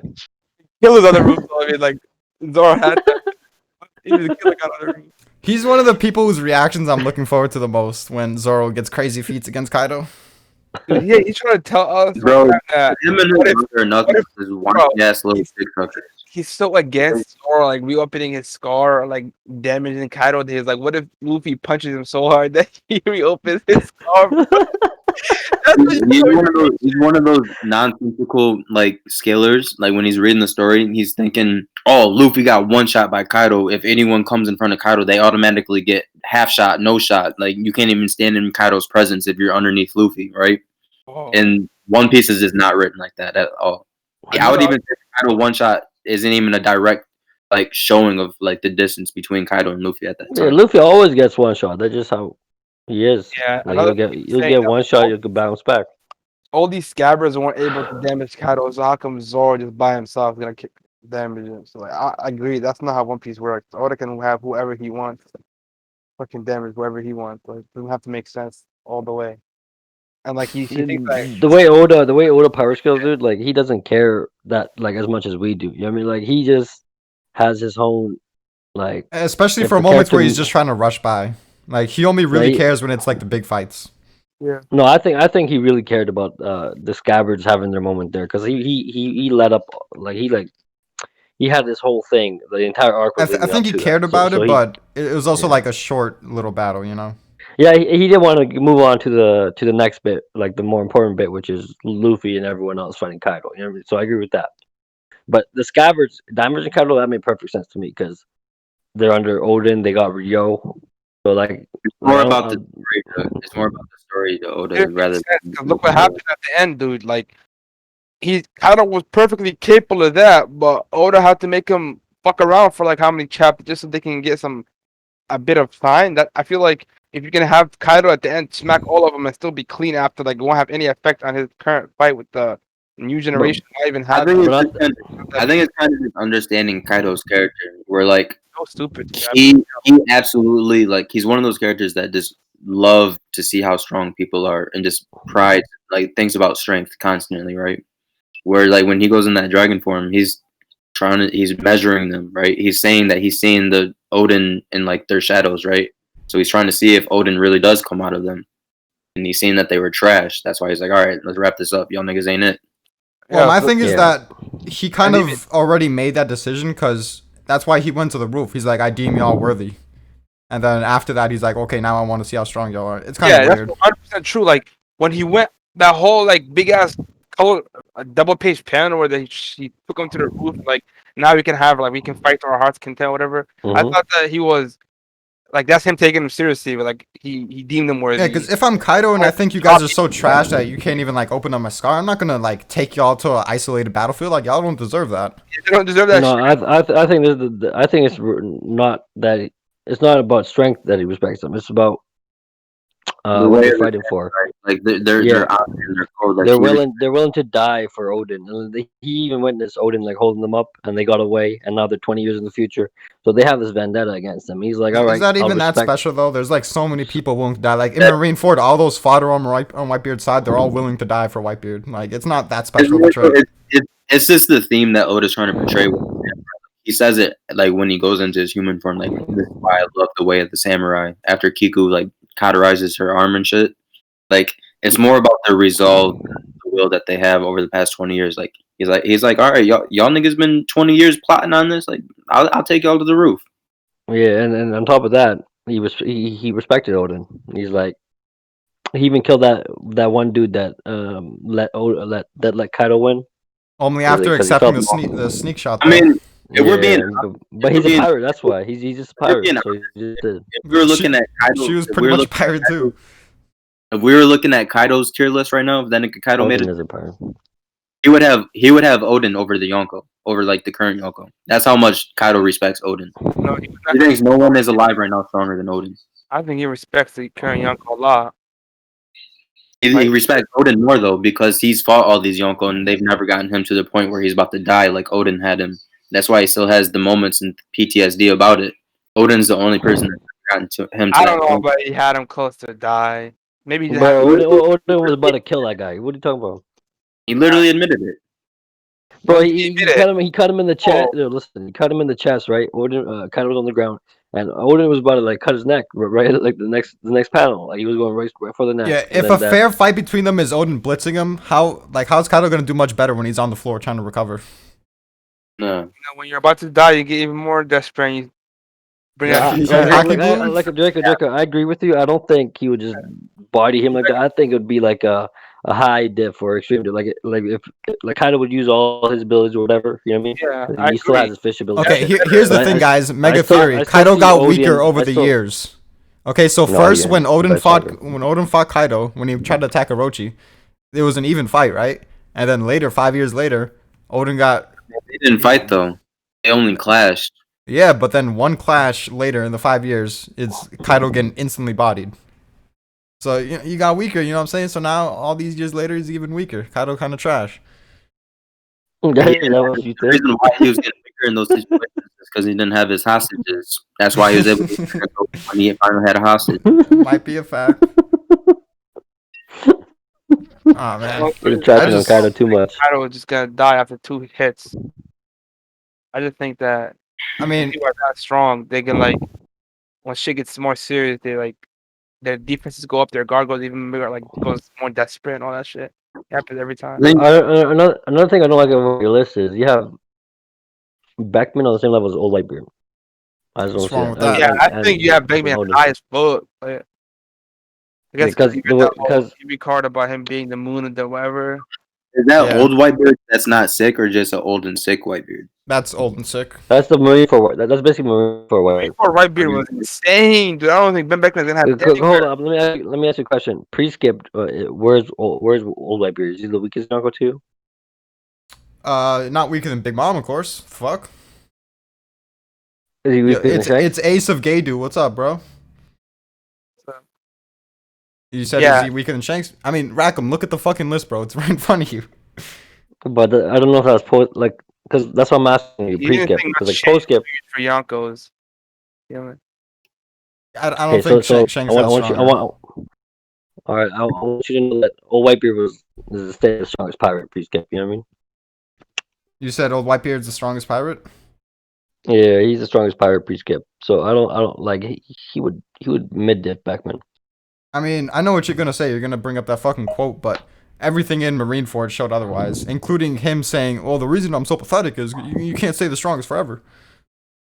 No, but that was like if you look at the chapter title of that same thing, um, it had more to do with him saying that uh, I have a heart even though I'm a monster. That's basically the entire point of that chapter. Like it was just showing that he's still a human, even though he's like some monstrous dude that's the strongest in the world. You know what I mean? He can still be killed. That was the entire point of it. And No, the obviously, you point can't live is forever either. the point is he's a human because of course he has emotions and he's not just like a stone cold killer, but he's also a human in the sense that he can't remain the strongest forever. That was the whole point Yeah. because the context was that Crocodile was calling him pathetic and he's trying to justify why he's pathetic. So there's no way him justifying why he's pathetic is him saying, "Well, I'm still the strongest." No, no, he's trying to justify why he can't be the strongest forever, why he can take damage like that. You know what I mean? Like he that's what's happening. Like, but But even when Crocodile he was takes saying damage like because you that, took that damage, you're pathetic. Like this isn't the man that fuck with me. You're Well, actually pathetic. what is crocodile? What is crocodile? No, crocodile Well, thinks he can kill to kill Whitebeard. the thing is, in Marineford. Whitebeard's reaction wasn't crocodile. You're full of shit. It's yeah, you're right, and let me justify why you're right.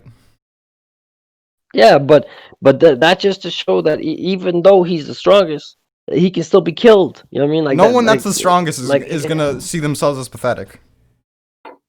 but he didn't see himself as pathetic. He did. He was agreeing with crocodile. He's agreeing with crocodile on points he made, but he didn't see himself as pathetic. Okay, maybe not like literally pathetic, but he's saying he's like weak relative, like in terms of what a top tier should be. No, he's relatively weak in terms of what he would be in his prime. That's a comparison. Like he's comparing himself to his old self, and obviously, I mean, his when I say old self, I'm saying prime. Obviously, his prime self is much stronger. Well, I don't think much stronger, but his prime self is stronger than his Marineford self. Obviously, like even though he's gone that much weaker from his prime self, he's still the strongest pirate, and he's still a Yonko. You know what I mean? Then why even use the And word it- strongest? Why not just say, well, I can't be on my prime level forever? Well, Oda doesn't talk that way. Radio silence. I'll take the W. I said Oda doesn't talk that way. Yeah, I know, which is basically me taking the W. Oh, This nigga really asking how. Bruh. Come on, like there's so many you can like word it so many different ways. The wording doesn't really matter. The point Yeah, is that there's no point to putting the word strongest there. I definitely just the whole narrative of Whitebeard. As soon as he's took those pads off, his health and power is constantly decreasing. Then he gets stabbed, and then like that stab wound turns into a heart attack, and he gets a hole in his chest.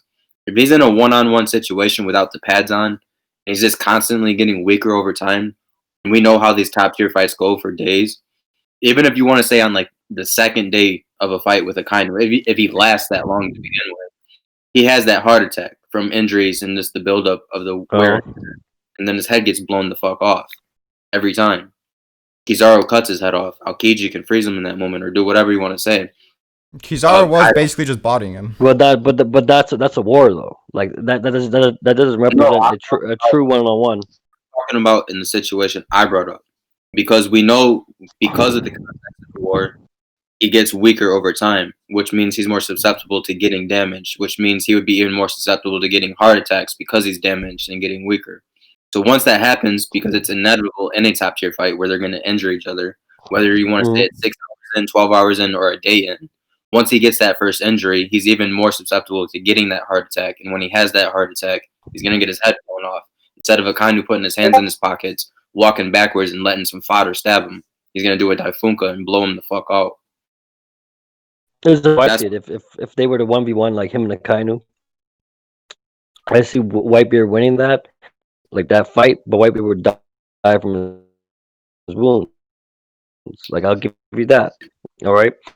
But the way Whitebeard is, like, even though he's old, even though he's sick, right? He has to fuck you up when he wants. That's just like his power in general is just way stronger than others. Like that's with his especially with his devil fruit. Like he's already the Okay. strongest man, and then you add the devil fruit on top. Like his hits are more devastating than any other Yonko. So he has a Like, worse he's- devil fruit than Akainu, and he's pretty much equal to Oh, yeah, he Akainu definitely- physically, except he- he has worse endurance, worse speed, probably, and then worse No, durability. he's not physically equal to. Kind of not physically equal to him. Yes, he is. The class showed that. No, he's not.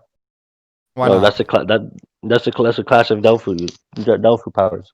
Kainu didn't no, use his no, double. wasn't. I'm to stop. talking about when he stopped the That's glaive. right. Oh, the Kind of- glaive.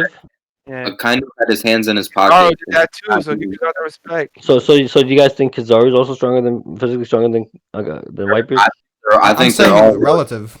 Yeah, they're all relative. Just in the same way we seen Kizaru can compete in pure swordsmanship with just Rayleigh, and we know Rayleigh's a physical fucking monster too.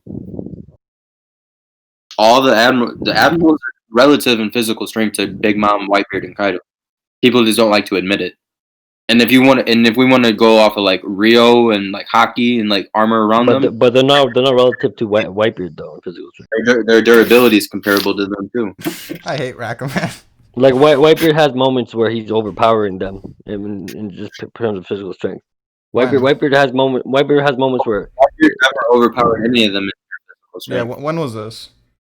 Never, not once. what he picked up a Kainu and just fucking smashed him What on the the ground. What the fuck? You talking about the anime now, or are we doing? Are we Oh, doing that? we're not using the anime. What are we using? No, we never have, and we never Bro, will. You've been talking to Lucid Bro. for too long, man. No, you but should guys been know that understand. we don't include the anime. Next thing you know, we're gonna say Luffy's destroying islands with his big old Thor fucking elephant kick and one shot in Shiki. I don't get it. What don't you get? So are you talking about movies? We're not talking about movies here. We're talking about the anime in relation to the manga. So if you look at if you just look at the Yeah. manga, right? Bro. The manga anime got his beard blown off rather than his fucking head. Well, that's for obvious reasons. It's a kid show. But if you look at the manga, right? If you just solely read the manga and you go and read Marineford, that shit just clashes.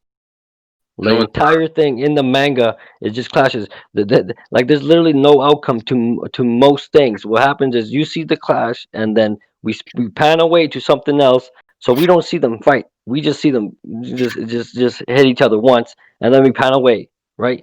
Because there's so many characters fighting. Oda can't develop every single clash, every single fight. That's why it's so weird in the manga. But if you look at the anime, the anime fleshes it out. It's the same. It's the same as saying it's not canon that Brook didn't cut into a biscuit soldier. He did cut into a biscuit soldier and he jumped in, but the manga doesn't show that. that's The anime expands. That's because you can upon that. cherry pick one moment that you can imply that's the case. That doesn't mean you can just say the whole anime. You can use yeah. that. You're No, saying I'm like not saying I'm not saying the whole anime is canon. I'm saying when the anime expands upon what the manga's shown, that's the also canon. thing that you're talking about that's expanding on the anime did not expand on the manga. It literally took I didn't say expand on the anime. it took a scene from the manga itself and recreated a totally new scene in a new situation in It a literally new context. contradicts it. No, It listen. If it creates a new scene, I will agree with you that if it contradicts the manga like that, then it's not canon. But So why are you bringing it up? Whitebeard, but listen, if Whitebeard just way more impressive than the admirals, he was going. If you But look that- at the No. I'm not gonna let you do this. Go back to the physical strength thing. So when did he overpower any of the admirals physically? Never. when he punched Kano into the ground, what the fuck? That's not, He didn't bro. overpower him. Taking a fucking punch to the what, bro? We're talking about like an actual clash. You can't just measure physical strength like that. In that situation, he didn't overpower him either. He just hit him. Akainu literally swipes half his head off, and as it's happened simultaneously, he hits him in the ribs, and that's what causes the island to split in half. And then what happens after? Whitebeard stands there, and Akainu falls down, and then grabs on. Exactly. He won the exchange. That's it. Like How do you win the just showed exchange? that he just showed that if they were to clash, Whitebeard would win the exchange. No, That's just how powerful Whitebeard is. Whitebeard, if he catches Akainu off guard fighting a character in Marco, who we can see make Big Mom run away, it takes that Whitebeard to catch Akainu off guard So fighting. if you're gonna talk about off guard, the entire war, you'd have a Kainu sitting back, and all his vice admirals would jump at Whitebeard, and then he'd go in. The fuck? Like, if you want to do that, we can. The entire war was Akainu and Whitebeard were fighting, clashing equally. Before that, Whitebeard had a heart attack. He puts a hole in his chest, and then Yo, he puts. dude just left. He didn't hear a single word you said. Oh, he's trash. I guess. Oh, you got this. That nigga would be wilding with that Whitebeard shit. I'm looking at Whitebeard- the anime. I gotta find the actual manga, but I remember like they had like was the manga just those 2 clashes, Jonkers? I'm pretty sure it was like way less what the anime showed. In the manga, this is how it goes in the pretty manga. much. Whitebeard goes to do a quake infused by Sento slash. Kainu goes up, stops it casually, hands in his pocket. Did I disconnect? Yeah. Yep. Oh, I was Then saying, they do. I was saying a Kainu was just sitting back while all these vice admirals are just going at Whitebeard. Yeah, imagine being trash enough to get hurt by fodder on your way to the big fight. So this is the thing, Rakeem. Hold on. What's up? The first initial clash we see, physical clash. Whitebeard does a quake infused by Sento slash, gets stopped by Kainu, hands in his pockets, just with his physical strength alone. That shows comparable physical strength right there. Then they do a devil fruit clash. That's equal as well. Shows similar devil fruit output. Then it pans away, right? We see a few other scenes, and then it goes back. Whitebeard does a hellhound at Whitebeard. Akainu does a hellhound at Whitebeard. He knocks it away. Akainu says, "Stop destroying the place." Whitebeard says, "Try and stop me." Right after that, Whitebeard has the heart attack, right? And then Akainu says, "Even you can't stop the ages of time or whatever." Puts a hole in his. After he puts a hole in his chest. So after he had a heart attack, right? After he puts a hole in his chest, he puts his hands in his fucking pockets and walks backwards. And as he walks backwards, he stands and turns and looks at Sengoku. And Sengoku has enough time to say, "Now go after him." And a bunch of fodder no-name niggas jump on this man, and he can't even block or stop them, while Akainu has his hands in his fucking pockets. Bro, and you understand that's all. Wow, that's all when Akainu. Before that, he had a dude stab Whitebeard through the chest. That's what Akainu's fighting. He's fighting Akainu. He's fighting a Whitebeard that already has a stab through his chest. And Whitebeard said that stab didn't do shit. Yeah. and still Whitebeard went at Akainu, and he won the last exchange they had. Like what? The final exchange that Whitebeard, when he had a hole in his chest, when he had a hole in his chest, he won that final exchange against Akainu. That's not even damaged. Like what the fuck? Exchange 1, Akainu stops him from doing what he wants, and they have an equal clash. Exchange 2, Akainu attacks him, Whitebeard blocks it, then he gets a hole in his chest. Exchange 3, Akainu's fighting Marco, and then out of nowhere, Whitebeard hits him from behind, and as he gets up, Akainu blows half of his head off, and then Whitebeard hits him in the ribs. So out of those 3 exchanges, exchange 1, Whitebeard stopped Akainu from doing what he wanted to do. Akainu stopped Whitebeard from doing what he wanted to do and had an equal exchange. Part 2, they had an equal exchange, and then he put a hole in his fucking chest. Exchange 3, he took half of his head off while getting blindsided and still got back up. After a couple chapters. Couple chapters that he spent chasing after Jinbei, in which you can't even use that because travel speed No, he is was inconsistent in underground. One Piece. He was just underground. Underground chasing after Jinbei. Yeah, he, and we he was hurt so bad he was falling into the sea. Headcanon. hold on. We can What also do you go mean headcanon? He was hurt so bad. What the fuck? He didn't fall into We the can- sea though. We can also No, go get, I didn't say he fell into. I didn't say he fell into the sea. I said thing. he was hurt so bad. we can get the panels for this. Say that, but We yeah. know we know No, I said he was hurt so bad he was falling into the sea. I didn't say he fell into the sea. so we know we can Bro, go is, get the is panels. Rackham trolling me? I'm not Yeah, sure. he That's what I just said. We can literally get the panels for this because this What are argument you is talking gay, about? What are you talking about? What are you talking about? Which part? I have it up. We can definitely get the panels. right? Because this argument's gay as fuck. Whitebeard fans piss me off when they bring this shit up because that nigga Agreed. Whitebeard garbage the entire fucking arc of Marineford. This nigga Whitebeard, when he did that to Akainu, right, was right in front of the scaffolding. We know Ace got a hole in his chest right in front of the scaffolding. Him and Luffy did not get far. They were barely 20 feet away from the scaffolding where Ace got his shit blown the fuck out. Akainu falls down the rift where the seawater we see coming up, so we know he didn't fall into the water. And then No, next he time, didn't.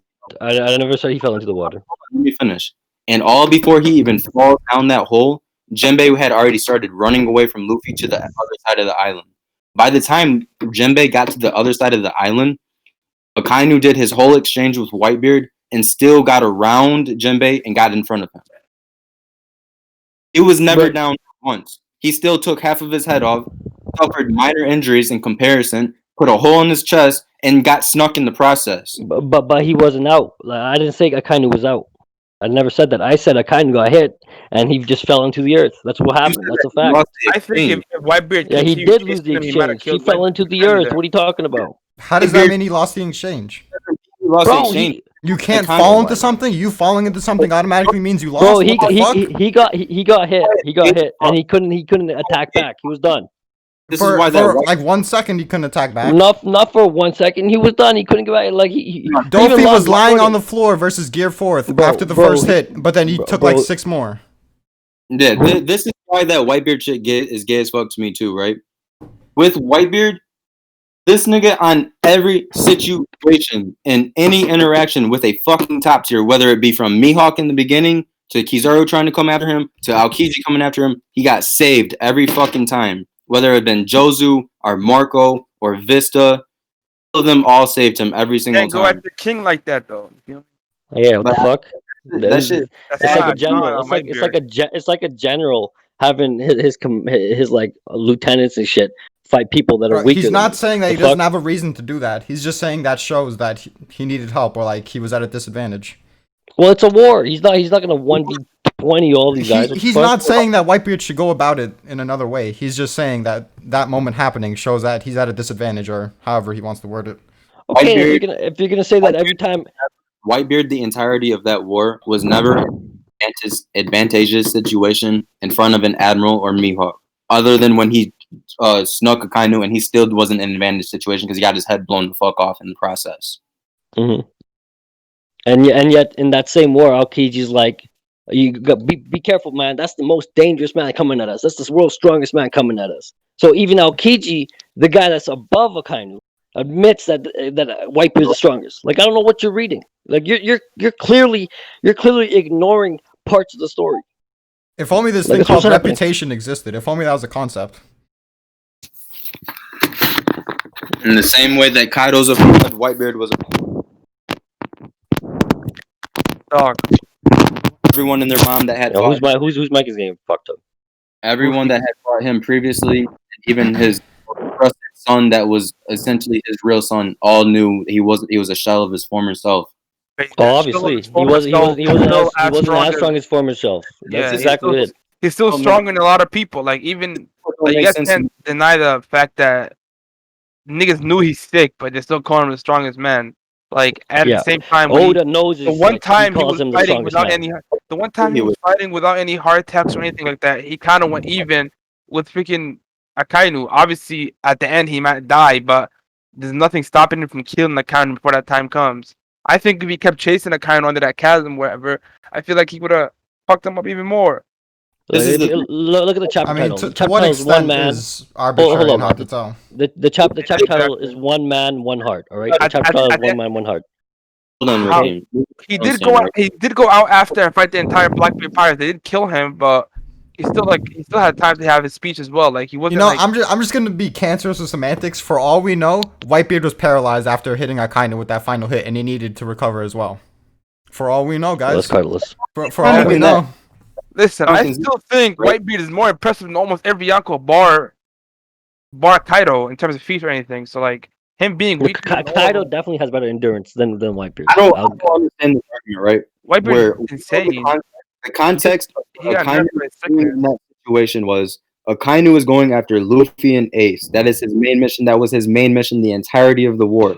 He put a hole in Whitebeard's chest and walked away from him, and his still top priority was getting Luffy and Ace. That was his main MO, period. And once he put a hole in Ace's chest, his next main goal was to put a hole in Luffy's chest.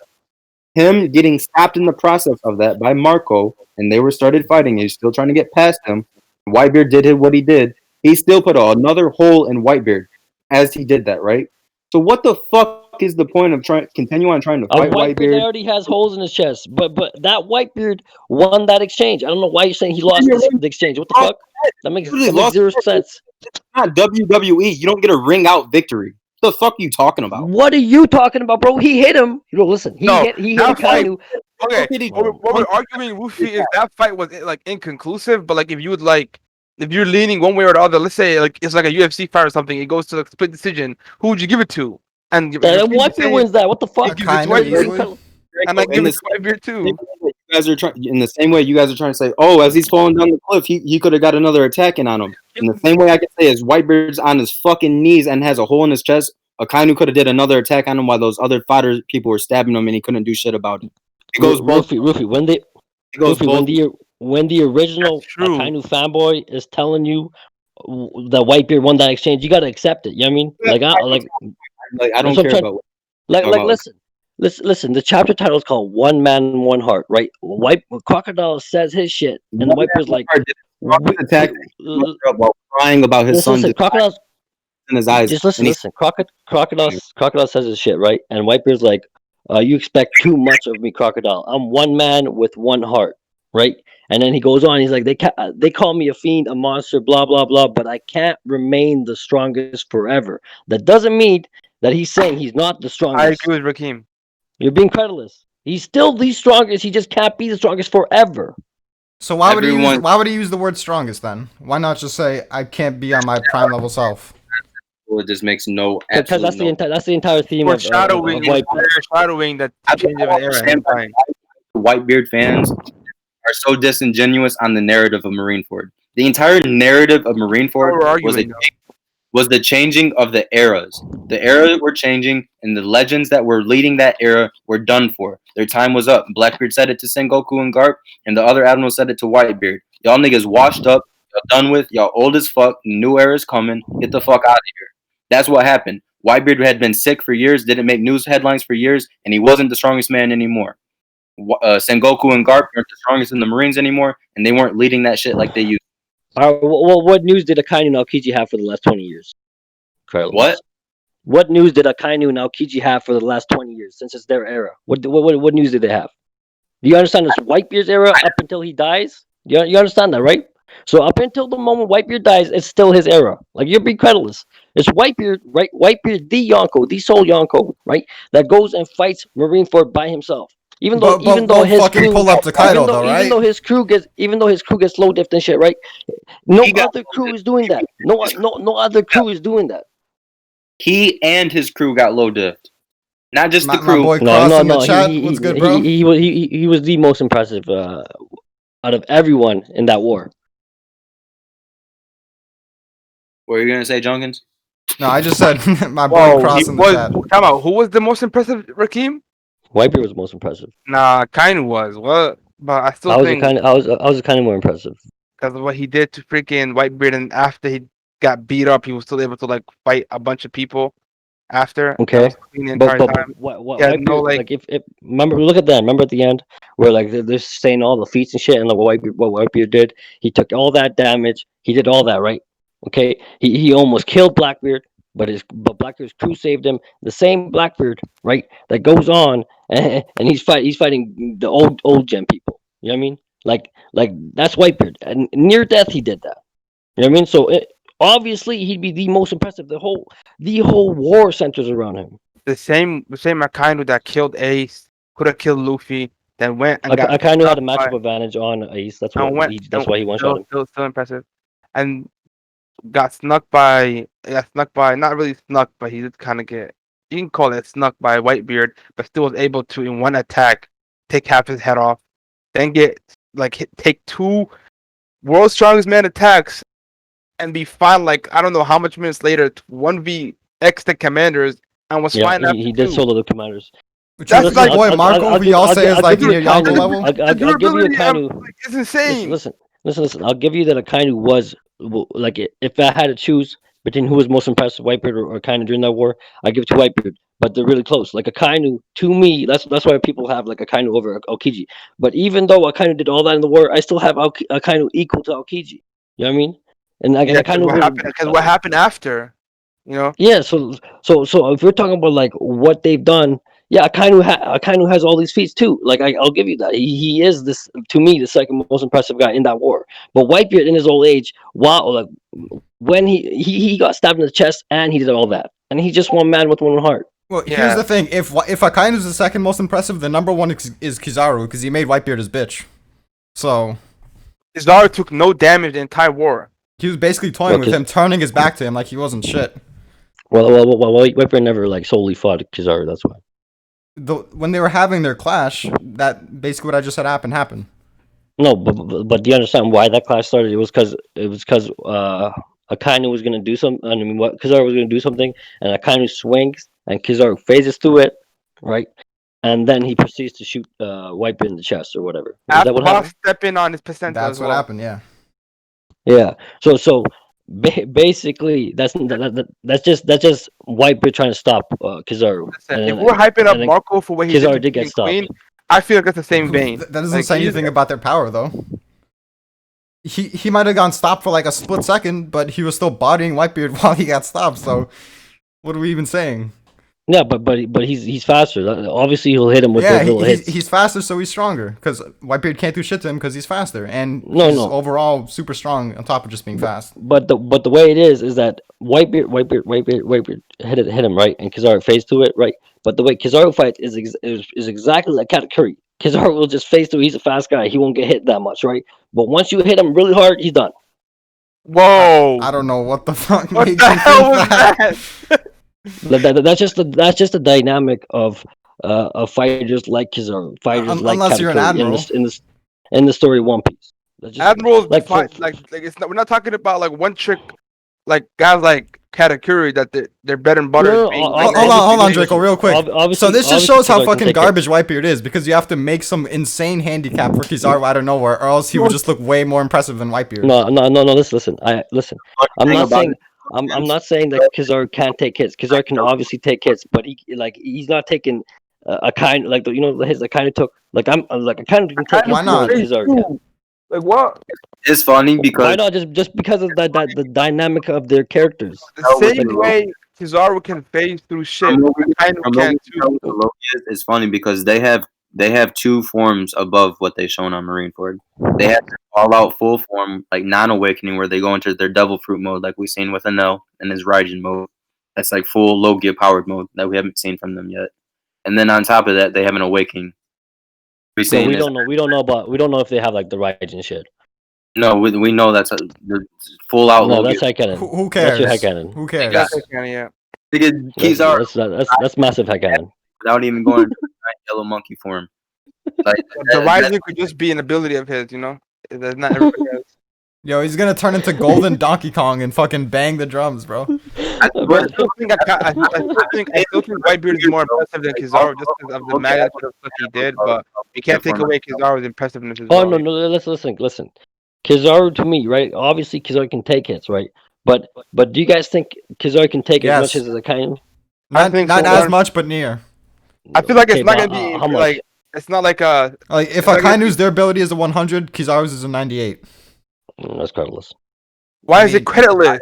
I do Why disagree. is Kizaru lower than Okay, I'll Alcali? tell you why. Because Akainu, just because they fought, he didn't. He's right in the from like the standpoint he's coming from, but he's just a little too like overzealous with it. Like with Joinkins, like I disagree with what you're saying. Like if Akainu's 100, I would say Kizaru's like a 90, maybe an 85. In that, He's an 80 to me Disgusting. in terms of That's, durability. that's disgusting. I'm disgusted. No basis whatsoever to say that. No, let's listen. I'll tell you my basis, right? Okay, so we already know that like there's always these styles to fights. You know what I mean? Like the way Oda has it, he always has a style to fights. He always has like the fast dude who doesn't get hit, right? Like that dude can't take as much hits as another dude who's just a straight up brawler. You know what I mean? That's just how it is. Like in One Piece, that's just how like Luffy. He took way more hits than Katakuri, but Katakuri he got folded in 13 hits. Obviously, I'm not saying Kizaru has the same durability as Katakuri. That's credulous, right? Kizaru can obviously take hits. You know what I mean? But he's not gonna take the hits that Akainu does the same way. You know what I mean? Like he's not taking those hits and then getting back up the way Akainu does. You know what I mean? Akainu just way better at that. If he takes 2 Quake hits from Whitebeard, you think he's out? I think he's taking that way harder than Akainu did. Obviously, It's very like I don't know if there's like much to like go either way, just speculation. I Well, don't know. the thing Cause- is, the whole point of being an admiral is to be crazy balanced. And then you can't even say because Kizaru is so fast, he needs to be nerfed in some area because, okay, Kizaru has speed, but Akainu has that crazy lethality. So they could both have similar Okay. durability and it's still like somewhat evened out. so then my question to you is, if Kizaru and Akainu fought, and you think they have the same level of durability, right? But Kizaru is faster, etc., right? Wouldn't that mean Kizaru will get more hits in on Akainu in that fight? Sure, Right. but Whereas- Akainu's whereas hits are more Akainu- devastating. where Akainu wouldn't get as much hits, but yet you see Akainu winning, right? Yeah, because his hits do more damage. They're more lethal. Yeah, Akainu's hits are more lethal, but I'm saying, right, that if their durabilities are on the same level, right, Akainu would be able to take those level of lethal attacks and be fine.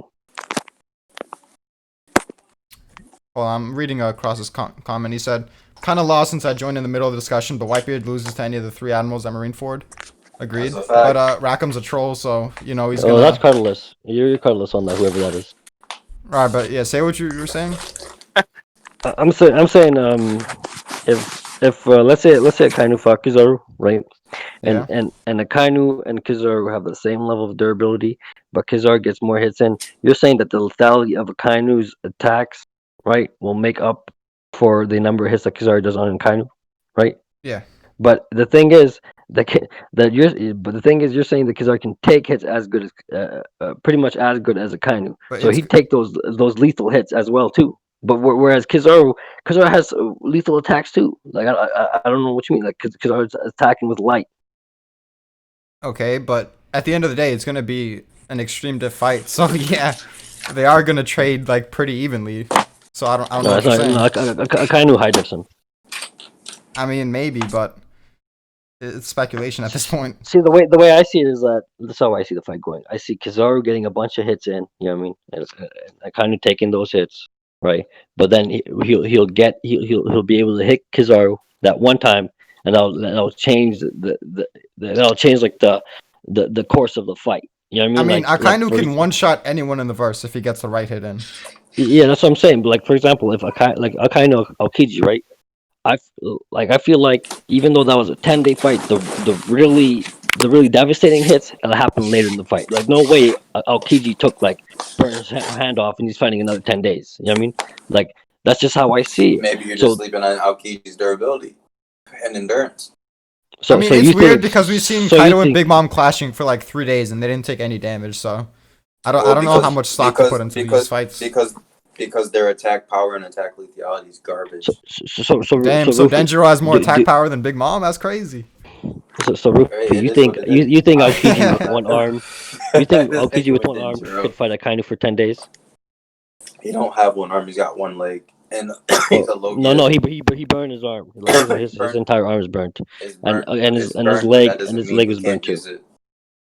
And on top of him being a low Bro, what do you mean that that that shit's fuck? His hand's burnt. What the fuck? Especially without KG being like a solid Logia, creating solid limbs would be a lot easier than like a No, Akainu per se. but you're being colorless. His hand's all burnt. So you think Also, on top of Aokiji that, with the on entire top of burnt that arm as well, is fighting on top Akainu of that as for well, 10 days?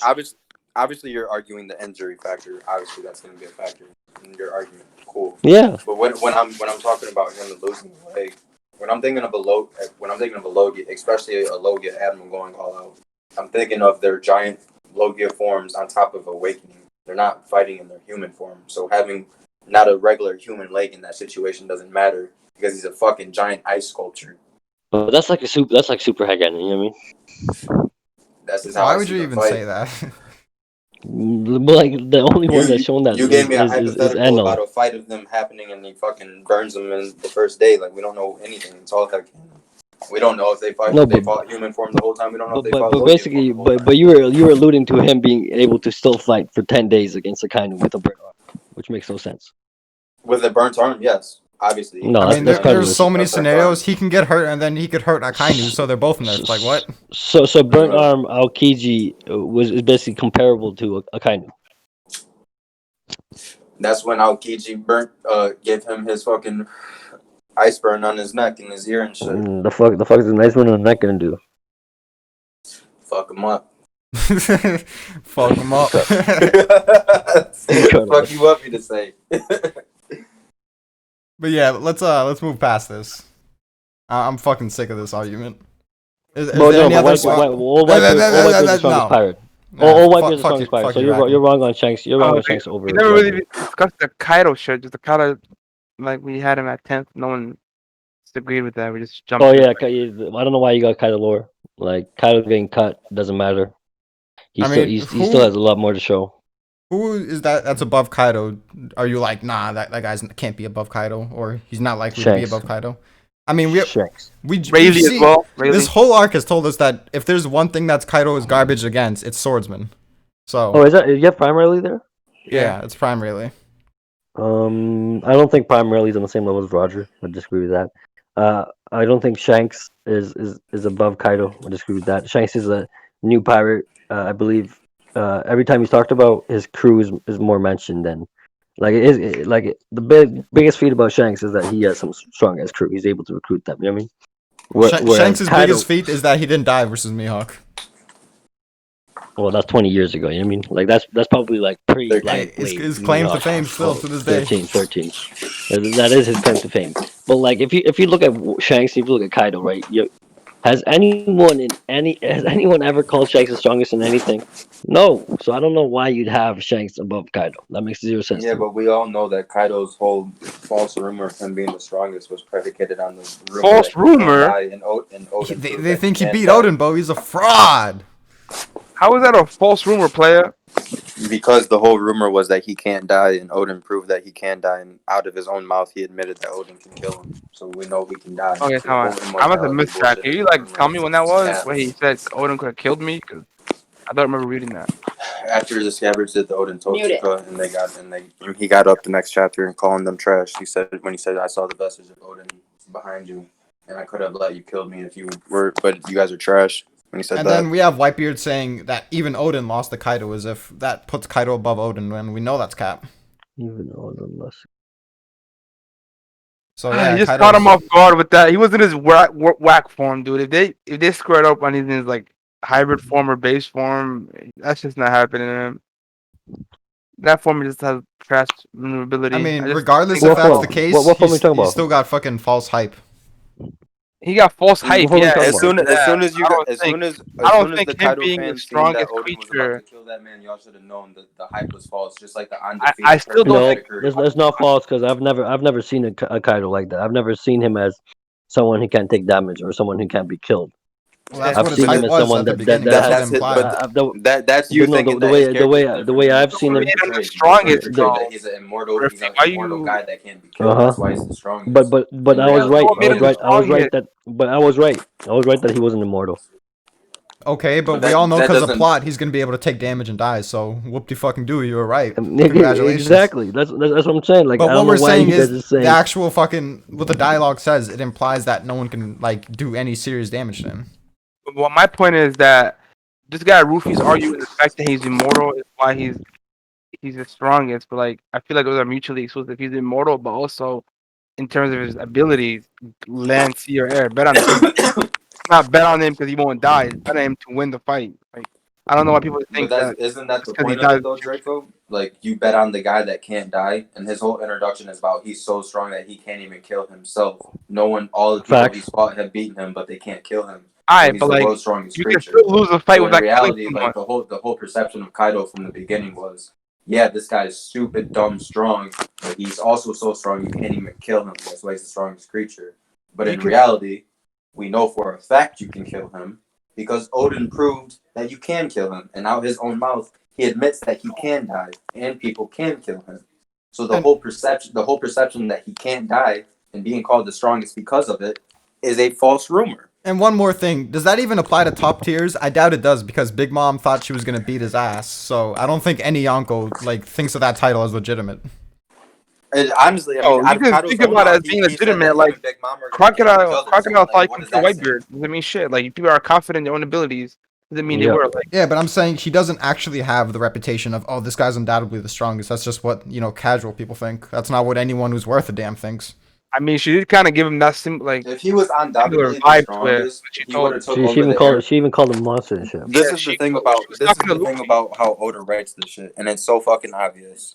With the people that are undoubtedly stronger than the rest and have proven that and are on that level, they have taken over the era and had the strongest crews. Rocks did it, Roger did it, Whitebeard did it, Luffy's gonna do it. Kaido, Big Mom, and Shanks have failed to do it time and time again, and they never had the capacities or the facilities to do it. And Yeah, they're you don't never have to been slam prepared your to be desk, able bro. to do it. I understand. You don't have to Okay, but emphasize it so listen, much. my- My bad, I was listen, try- I was Hey, trying Shanks to- Shanks I'm isn't just fucking comparable with to you. that. I was talking and typing at the same time. My bad. Shanks isn't comparable to that. Like I don't know why you'd have Shanks over Kaido. Yeah, portrayal and But feature that's the goes point, to though. Shanks, Big portrayal Mom, and and Kaido feature have wise similar goes to portrayal. Kaido. Yeah, Like, Kaido so has better portrayal. Kaido has better feats. I guess Kaido the has benefit of the doubt for John. Kaido has I mean, one of the fighting one of the against strongest Mihawk crews high in the key better verse. than anything Kaido has shown. Oh, And then I, Shanks I isn't would the type argue. to. First of all, I've always thought Shanks is overhyped, so I hate arguing on Facts. Shanks' side. But yeah, exactly. one thing about Shanks is obviously he's peaceful. He's not gonna go out to the world and prove how strong he is, like constantly. If the situation arises where he needs to do it, he's gonna do it. But of course, he'd have like the lowest reputation out of all the Yonko, unless he did something crazy, like he beats a Yonko or something. See, I'll agree with that about Shanks' character. But the way I've seen Shanks' character is that he was someone that was denied his prime. Like he was someone that gave up his arm, gave up I his agree, basically but his that prime just shows how self garbage Kaido is. to Why? he gave that Because he up loses to Shanks with one arm. No, he doesn't lose to Shanks with one arm. Kaido beats Shanks.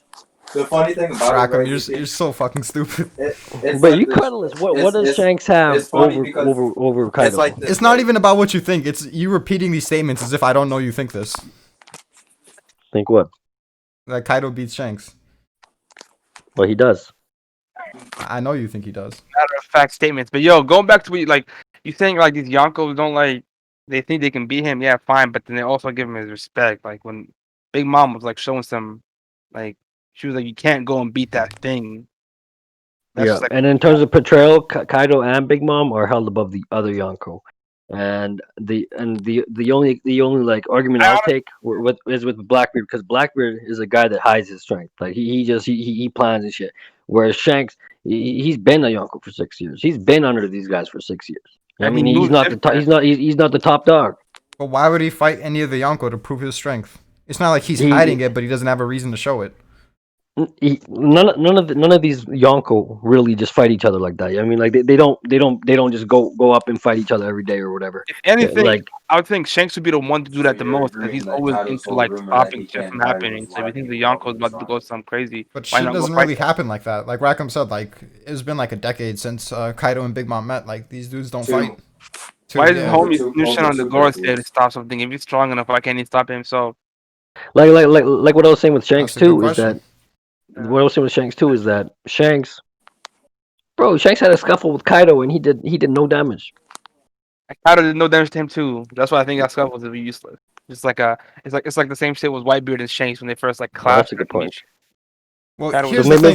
maybe- So maybe they Shanks just pulls had a up, clash. right? Shanks pulls Maybe up. just had a He's the decoy, and then the true captain of the crew, Ben Beckman, comes in and just whacks Kaido from the back, one shots him, and then they move on to Marineford.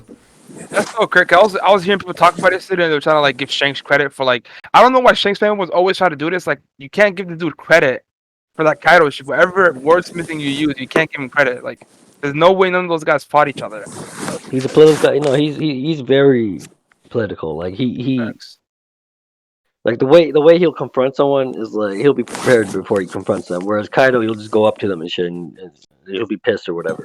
But like Shanks, he'll probably bring them like alcohol or some shit and just You know form a what? treaty It or was whatever. stated by the Marines that it was a scuffle. So I think there was like I think every time a Yonko see each other, they can't resist just saying Or hi to each other. they definitely have like that clash where like they Yeah, prove exactly. themselves. You know what I mean? Like, they probably have that shit. That's how they say hello, in my opinion. That's how they communicate. Like what even with Marco when Marco and Big Mom met, they clashed, and then Big Yeah, Mom was for like, sure, "Hey, if you want to kill me later, just do it. Let's do that later. I got things to do." You know what I mean? That's what happened. Yeah, people sleep on people like not sleep on Marco, but say he took an L there. But I think he still did, but it's not as bad as people think. He did clash evenly with the Yonko, which is nice. I don't see how, in any shape or form, Marco took an L in the situation where a Yonko had to Bro, team up with her Ty son. was saying that Marco was like terrified or something. This man for yeah. multiple chapters held her off, and she couldn't get past him. She literally asked for help while simultaneously getting her soul powers hurt in the process. How is that an L for Marco? Yeah, in fact he won the exchange. Yeah, But he knocked out both her homies. He knocked out both her homies, and she had to leave. Ty So was saying he that Marco definitely- was helpless, even though Big Mom left because she said she couldn't beat him quickly. Apparently, you can't beat someone that's helpless quickly. I don't know. I don't know Well, where the that's logic credible. is. That Well, is Ty has a poo over like fucking Fujitora and shit. That is so true. Even with that, people kept telling me, right, that Marco was done for because Parasparrow's candy would have fucked him up. Like, I get that His fucking Parasparrow's candy candy. because like it could kill. Like, no way is Marco gonna sit there and wait for a whole like 3 minutes for him to be in cup. He's I touching think his if jaw. Marco was like a regular zone, they would have an argument. But because What's we good, know how Wizzy? his flames are fucking unique, like I don't know if that the candy's gonna just like corrode inside him like other people's would. Like, Yo, so it you can, know you what's, can you know what's the funny thing though? I'm chilling, Them dude. I'm doing arguing pretty that. good. Them arguing that is them admitting that Parasparrow would be more affected against Marco than Big Mom. That's what Than I'm Big Mom saying, was. bro. It's so stupid. No, they're basically just trying to say that she didn't have to do that, but she wanted to, I don't know, disrespect him or something. Like, it doesn't really make much sense. What? That makes no sense. Like He she just said, I don't have time she for had that. to do That's a big point. Like, she couldn't have killed him in time. Yeah, like they would have fought for a long while. Marco, I mean? Like, yo, put Marco above 6 by 2. I think people Well, don't he kinda people was. don't even realize how long it really would be because in a matchup with Big Mom and Marco, like her soul powers are kind of useless against him, so she really has to only I rely. mean, her on soul physical powers are strength. kind of useless in general. Devil Fruit is trash.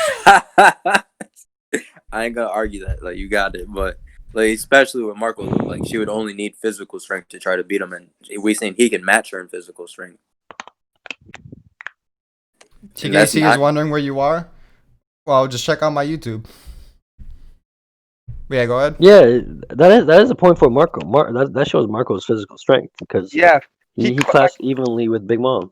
yeah, that's just insane. So obviously he would body Denjiro. You know what I I mean? think Marco's stronger than Luffy now. I can sleep. I think there's an argument for it. I'd still say Luffy and Zoro both are over him, but they're on the same tier. Oh no, I have the same thing. Like they're at the top commander level for me. Yeah, this My thing is this, right? I would say like if Marco shows me a hybrid and like an awakening and it's like crazy, I'll put Marco on like with Ben Beckman and just say like he's a tier above Zoro and Luffy right now. But if he don't show me that, he's a tier below with Luffy and Zoro. We have to see his hockey too. He needs Rio and high level Rio if he wants to be on their tier. I think He has an argument with why is he even clash with Yonko if he has no Rio? Like, what the fuck? I mean, does Big Mom have Rio? We don't really know. She should, but does she? She I'm clashed. pretty I think sure she showed a panel of it. I think after she clashed with No, it's in the anime. I think it's kind of just wild. You're using the No, anime now? you're talking about the fucking door scene in the anime. No, I'm not talking about that dumb shit. What do you Talking have? about what are you talking when about? she clashed I have a with random Luffy question. in Gear 4 and she had the aurora around Oh, her. that's not Rio. That's flame hockey. What do y'all think? She had the What's more- aurora around her hands coming off her shit. No, but that's her soul power. But I'm saying that that's her flame hockey. Her flame. She's never had no soul Flame power hockey. leaking off of her like that. What are you talking about? Soul power? Bro, you understand her flame hockey is what allowed her to I'm do not that to Luffy. talking about the black. What do you mean? She didn't do anything to Luffy. Luffy left Gear 4. Bro, the flame hockey is why Luffy left Gear 4. Luffy left Gear 4 on his own. He said he was doing one hit, and then once he did that, he fucking flailed out like he always did at that point when he left Gear 4. Wait. Flame hockey sucked out his Gear 4 power? Like, what are you even saying? No, Yeah, that's that's, like you're on What some even power. is flame hockey? Flame hockey basically allows you to merge your Delphi power with your hockey. That's what It's, flame it's, hockey a, it's a flame design that happens when you like are using Yeah. that technique. So happens so it twice. appears with Gear 4. So and then Dofi comments on how rubbery his hockey is, right? It happens with Katakuri, whereas whenever Katakuri had ornaments It's on weird his to call it hand, flame hockey, though. because it doesn't have Flame another name. It doesn't have another name. So the Flame pattern is what Yeah, I just call it flame hockey. But basically, Yeah, I know. Katakuri too. When Katakuri has the normal ornaments on his arm, right? His mochi isn't sticky. But then when he puts a flame hockey on his arm, he's able to stick Luffy to his hockey, and Luffy can't get out, and he just slams him on the ground. You know what I mean? So the flame hockey does something that incorporates its devil fruit with the hockey. And Big Mom's fruit is soul powers. You know what I mean? So it would make sense that she did something with her soul powers, melded with her hockey to get that aura on her arm. And that aura probably had to do something with Luffy getting out of Gear 4. Luffy literally at that point in the series did that every single time. We can go get every single time Luffy left Gear 4 at that point, Uh-huh. from Dressrosa to Zoe. I mean, not Zoe, to a whole cake, to the Katakuri fight, to Uh-huh. even after it, right? He flails out in the same exact way every single time. That's all he did. They clashed, and then he leaves because he did the one hit clash like he said he wanted to do. There's no such thing as Big Mom having soul powers that makes Luffy leave Gear 4. Nothing's ever implied that or said anything about because One Piece isn't like that. One Piece doesn't state shit like that. And also what? One Piece doesn't state shit like that. Like when it comes to It powers like that, if it Oda, there's doesn't Oda state has to there's shit. save it, power. bro. What are you talking Yeah, about? Oda If you're does talking save about it. you're talking about like some theoretical shit that's literally on panel. You're saying he doesn't say it. Like he explicitly shows people showing powers.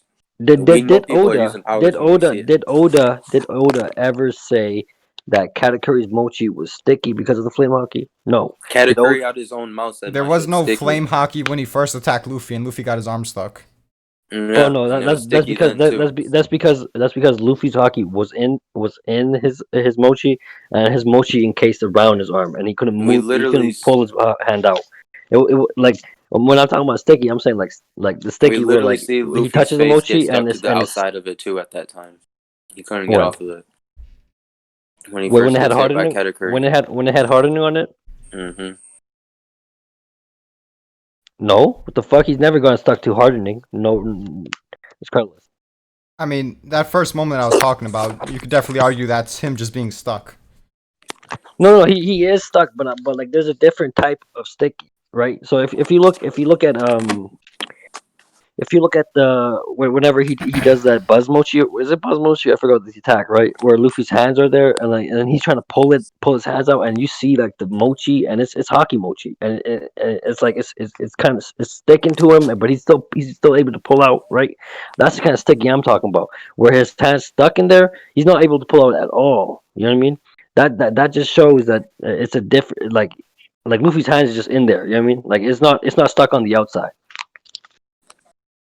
I mean, yeah, it encases around his whole arm. But at that point, Yeah, like, yeah, he that's how has I it saw it. inside him, inside the mochi, and then he like transforms Mhm. it to the sticky thing. You can argue. Yeah, so and also with Big Mom, right? We don't know what it's like for a for the flame hockey to be incorporated with a paramecia like Big Mom's, where she has like a soul power paramecia, right? We don't know what it'll be like, right? We also like so when she does that attack, right? She has the flame hockey there for a reason. Like Oda do that for a reason, right? And she elbows Luffy, right? And they equally clash, right? And out of nowhere now she has some aura on her arm. Now if you want to argue that's Ryo, that makes no sense because when you use Ryo, right? When you use Ryo, you're using it to hit someone. So why the fuck would she waste it on her arm? Why would she waste hockey on her arm when she's not hitting anyone with it? That makes zero sense. That's her soul power there, or whatever. She's using her soul power there. You guys gotta follow the story, right? Now, when we get further in this arc, we'll probably see Kaido do some flame hockey shit with his devil fruit. Like we'll see that too. Like these like top tiers with ability users, like these top tier ability users, they're able to incorporate their hockey with their devil fruit, and that's the entire like that's probably the main reason why Luffy had a time skip to incorporate hockey with the devil fruit. That's why he didn't know Rio because he didn't have time to learn Rio like that. Whereas Zoro, he doesn't have a devil fruit to learn he doesn't have a devil fruit. He just has swordsmanship and hockey. That's why his Rio. That's why he had Rio. That's why his hockey's better than Luffy's. You know what I mean? That's just how it is. That's cool and all with the theory about the flame pattern and the hockey and shit with Big Mom. But as we clearly see in the full page that Luffy talks to her as the aura is like around her hand after they had already clashed, and then he leaves Gear 4th. She does nothing Okay. to him. Okay, but if you see there, right? Luffy talks to her, and then she has that aura, and then Luffy's like, "Oh, my power is draining." So him saying my power is draining is there for a reason. He literally does that every single time he leaves Gear 4. Do we need to, like I said, do we need to post the No, videos every time he flails out yeah, like that? just go ahead, He go had ahead, already go ahead, he had post already it, clashed post with it, her. and tell me the context. He Hold had on. already clashed with her. Let me ask you something. So, yeah, okay, you could say there's another advanced version of hockey that you can combine with your fruit, or some incorporation of it that's like unique.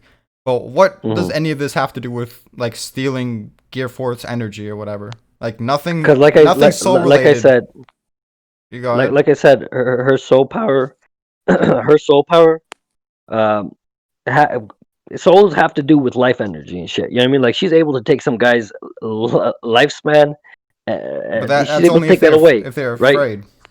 And Yeah, is that's that even I know that's lifespan? when Like they're that's afraid, just like or if they're willing. yeah. I don't even know if that you And could say we've that's seen when people lifespan. take their Anyways, lifespan, they don't. And we've seen when people get their lifespan taken, they don't get tired. But When the I'm not people saying she took his willingly give it to 'em. lifespan there. I'm saying that her soul powers, right?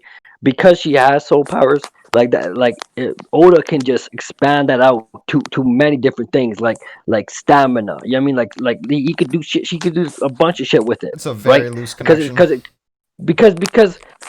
those connections can be made because they're soul powers. It's the same with Marco. Marco's a phoenix. Yeah, he's able to hurt Big Mom's soul Here's the homies. next time that You he know what I mean? left Gear And 4th, the and then the reason same he's thing able to happened to hurt him. her soul Look at it. homies is because phoenixes have to do with rebirth. The flames themselves have to do with rebirth and all that shit. So that it makes sense that a phoenix fruit can harm something that's soul related. Hold on. So Wizzy's in the chat. He says, "Nice amount of videos, and now One Piece is popping off." I mean, that's not why I'm doing this stream, but you could say that. I guess this is a big moment or a big moment in time for One Piece. But check out my vids, my guy. Check out the Juko arc review. All right, Go ahead. Rufy, you see the difference there, Rufy? So what happens is Luffy intentionally goes out of Gear 4 there against Katakuri, right? He intentionally goes out of Gear 4 there, and he's still running, right? Luffy's capable of running away, all right? Well, He's Luffy always been there, capable of running yeah, away, yeah. just like in I Dressrosa. understand that, but Luffy there with Sanji, Sanji is the one that's carrying Luffy and running away with him. You know what I mean? So Yeah, because that he's literally leaving Gear 4 at that time. It's not Yeah, he needs like a valuable few to just seconds at run. least. And that's like why Sanji's carrying him. They're all trying to get the fuck out of there. They're surrounded. He can't just be bouncing around like he is in this other situation. Well, the funny thing No, is, when he was in Gear 4 and Dressrosa, he like traveled through a ridiculous amount of area in like a split second, like so fast that Dofi couldn't even perceive that speed. Yet he didn't think the wise decision was to use that speed to get the fuck out of there in Gear 4th and then get out. Right. And here's him leaving Gear 4 again in Dressrosa. It's the same exact situation, how he looks in Whole Cake Island. Every single time, all the air leaves out of his body when the hockey lets it go. yeah, no. When you don't have any hockey left. We see at that point in time, like when he leaves Gear 4th, all that hockey just drains out of his body because obviously he can't flow his hockey. We understood that when we came to Wano. So all that hockey draining out of his body just leaves him vulnerable in those moments when it comes out. He's like a deflated balloon. It does leave him vulnerable. So my question to you is, if Luffy in Dressrosa went Gear 4 for like 10 seconds and then he left Gear 4, can he still use hockey after leaving Gear 4? No, because all that hockey would probably drain out of him just to sustain that form. It seems like he does where he combines his fruit and his hockey, where he holds the form right with all that air inside of him, and when he lets it all out, all of that hockey just comes out of him. Just like how But he only holds it for 10 seconds. Raheem, it doesn't matter. Just like how we seen with Regardless. Enma, just like how we seen with Enma and Zoro, right? Even though that was not even 10 seconds, if all that hockey would have came out of him, his arm would have been a husk because of how much came out of him. But because Zoro's so good at hockey and he can control it and control the flow, he brought all of it back inside of his body. Wait, you think that air is hockey? We know it's his hockey. It's the same exact. It's the same No, exact that way. air isn't hockey. That The air shit that that's air is coming off of him. that that air is the his hockey. compressed. No, the thing that's leaving his mouth is the compressed air leaving his body. You see the hockey that comes off his body. I'm talking about the body shit. You can see it. It's the same, drawn the same exact way that the hockey comes off of Zoro's arm when he does Enma. every single time. when But you see that's it. air though. You know, That's Enma just steam forces or out air. compressed air, bro. No, Emma forces out Rio. But if you look, if you guys are gonna argue that's But his air, whole point right? is that it looks When similar to the Gear 4 thing. well, no, That's the point. it Even definitely does. look at all these panels, right? This isn't. He's not compressed air at this point anymore. Just the hockey is leaking out of him. He has no control over it. Nigga was garbage at his flow of his hockey. It's just coming off of his body. That's not steam. No, that is heat. Because what you don't understand Now is go Gear look at 2. this. Gear 2 does Because listen when Luke. Rakeem, you're not understanding this, right? You're denying the fact that we understand and we know that Luffy uses hockey to hold that form in, right? And we know when he leaves that form, obviously air comes out of him, but he can't use hockey either. Why is that? Because his hockey drains out of his body. No, He it's uses so because much no, hockey, that's not it it. just That's comes not out. it. The reason why he's not able to use hockey is because he uses all his hockey for that. Like whenever he's Yeah, in to Gear 4, hold right? it, to hold it. Yeah. So he has a time limit on how long he can hold it, right? He has a time limit on how long he can hold his Gear 4.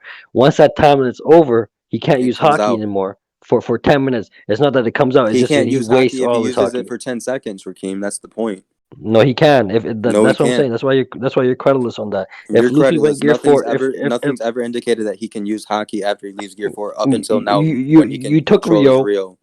You Which took Rio and you think that steam coming off him is that Rio that he's not able to flow back into him, which is creditless. we literally see now that he can go in and out of Gear 4 now because he has control over the flow of his hockey. And he's not going into a state that he flails about anymore. Or there's No, not no. steam coming out of him anymore. Or whatever you want to call it. Now we can go look at the panel of Enma and look at the same exact drawing. It's the same shit that comes off of Luffy's body that comes off of Zoro's arm. It's the same exact the way he draws it every single time. Okay, so that is when Luffy used Gear 2 pre-skip and there's steam coming off him, is that Rio? No, we No. know it. We know You've been it's steam. creditless. We can see the steam, but it's not Oh, drawn that's the same way. bro. You gotta understand, right? That what Luffy does is that in Gear 2 he pumps out the blood or whatever, right? And then it causes that steam or whatever, right? Now in Gear 4, what he does is he pumps all this air into him and then he compresses it with his hockey. Now when you compress air, it heats up. Now Be look at that. creditless. Now look at that, Junkins. Look at the way it's literally drawn the same exact way, coming out of his arm and off of his arm. Yeah, no, I agree with you. I mean, there's clearly like designs to it. It's not just fucking steam. No. But yeah, Yeah, this, definitely. this You combo is gay as fuck. You guys are taking that like even if you look at the anime, that's steam coming off him. That's not real. But in the anime, if you look at Zoro, whenever that shit comes off him, that's straight up Rio coming out of him. You guys being creditless. That's why you got to look at the anime too, to tell the difference between air and Rio. Because a black and white manga can't really tell you that difference. But in anime, You that see, animates Rackham, that shit I would look at can the tell you anime, the but I'm not a difference. crackhead, so I don't. Yeah, I mean, Oh, like, wow. well, if you want to be credible in One Piece, you got to look at different sources. Yo, the Lusa thing, the manga's like I forgot what his exact wording was, but he's like, the manga's like the trailer and like the anime is the real experience. No, he said the manga's the storyboard. The anime's what's actually Yeah, changed. the storyboard. the manga's the storyboard for the anime. Yeah, so like look at the anime. Whenever Luffy's in Gear 4, he comes out of Gear 4. That's not Rio coming off him.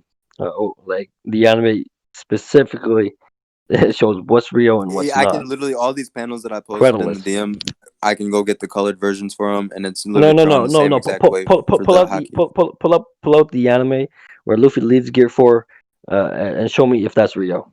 Honestly, like, I couldn't give less of a fuck about this conversation. I'm about to Back. end Um, it. Yeah, I'm about to end this shit. it was a good discussion though. But before you like, maybe one last discussion. I was wondering to you guys, what do you think is more valuable, like right now, someone to have, like the level of Rio Luffy has, or Future Sight that Katakuri has? I guess, It depends, because for Katakuri, it's because he has that fruit that makes it so yeah, dangerous. it's So I would like definitely say Rio. I agree with Rio is less Easily, situational, I guess. I'd Rio is say Rio easily too better. because with It literally Rio, it's enhances your offensive attacks. and defensive at the same time, Yeah, where you can facts. block high level attacks and also hurt So if higher King level is like a characters. Rio master, If you don't have Rio, you can't fight top tiers. You can't fight Akainu. You yeah, can't fight Magellan. You Pretty can't fight much. Kaido. and Like like these at Future Sight, you still lose to these guys even if you have it. Like it's crazy. Like uh-huh. I don't know, I haven't seen any top tier besides Katakuri. I mean, like obviously the admirals, like none of the Yakuza we've seen so far showcase Rio, and they're still fine. Like, I mean not Rio, Future Sight. So like I feel like by each passing like arc wherever Rio Future Sight keeps going down and down. in Yeah, my I think opinion. the only thing that needs to be said about Future Sight is it's not fucking like Ultra Instinct Goku. That's not what it is. Yeah, people think it is. It's just Yeah. a better version of observation. That's what it is. Yeah, I still People don't see any argue me difference. that like Odin Is loses this to Katakuri because of the future side. No, You Odin can't is have shit that. on category. Oh my god, like if King is a real master, like that's why I asked that question because like I think Rio is more powerful. So I think even matchup wise with the Mm. fire and shit, like the way King's probably theoretically fights, he would have a matchup on yeah, Katakuri too. Yeah, that's my true, favorite you know, thing is when they're like Zoro can't beat Katakuri because it doesn't have future sight. I'm like, all right, does Big Mom beat Katakuri? yeah, Yeah. that's what I bring up all the time. Like, why do people think a future side the end of series trump card? You know, like it's like end game ability. No, it's not. Like these dudes don't have it. And they're still chilling. And they acting like fucking Katakuri isn't like the Boa Sisters version. Like if the Boa Sisters Yes, have like facts. shitty ass Rio, that's like Katakuri's level of Future Sight compared to like Mihawk Yeah, or yeah. Shanks. Yeah, Katakuri's like I always used to say this. I used to say that Katakuri's future sight is just the beginning of top tier Facts. observations. We haven't even seen top tier observations from the best observations users. Like we haven't seen that. All Even we've weird. seen was like a mid tier guy use observations. Like that's all we've seen. We haven't seen a top tier guy use observation that specializes in it. We still haven't. Like comparing Odin, who's like a good guy, like great Rio, to like what fucking Roger did to him. He slapped him with Rio and like threw his shit back. Like it's Yeah, different. like that's why I also say like the Rio that Luffy learned. People think that's end game Rio. No, that's not. Like there's still other Rio that's gonna come in. Like there's Black Rio. Like you saw you guys seen Like that hockey. fucking. Like Like, have you guys seen like that Black Hawk coming out of like Roger and Whitebeard's sword before they clash? Like that shit. Luffy can't do that yet. Oh, but Zoro can. Yes, you can. But yeah, I'm gonna end it here. I might do another one in like I don't know, maybe like a week or something. I might invite Lucid, but the thing is, if I invite Lucid, I'm gonna have to take a heavy amount of acid to maintain my sanity. So No, but Lucy's credible. You know what I mean? it sure is. I like about this Tierlist discussions, like it's not like everybody's saying their list. It's more of a power scaling discussion with the Tierlist being like the Yeah, that's why I center of think it. like maybe Brago should even drop the top 30s because everyone having a list just makes it so like the conversations are more surface level because they just want to move on past everything. Like here's like Top no thir- rush top- to move on top past 30s are anything. retarded. Top 30s are Dude, retarded because they It's don't so show. bad. They don't Yeah, they show also the don't real show like dynamic the, of the, the story. gap. Yeah. Wait, Tierlist are what way did you better. say? They Like don't there's show the- matchups come into play. Like there's a bunch of things that come into play. Like you could Either- have someone that's at like 17 be equal with someone that's like at 25. You know what I mean? Because that's just how the story of One Piece is. Like there's all these characters that are just on the same level. You just don't know who's stronger. You know what's better than the top 30 is like when they had those streams where like 5 dudes are in there and they all like decide on a tier list, like just based on their voting. I feel like that's way better because the top 30. The problem I've seen that prolongs it is, let's say I have Sanji at 30, we're gonna talk about Sanji then, and I have Sanji at 25, we're gonna talk about Sanji again. Like it's like repeating the same conversations over Yeah, and with over the tier again. list, at least like once you start making certain decisions, you all can go back as you're going more forward with it and move certain characters if you want to too.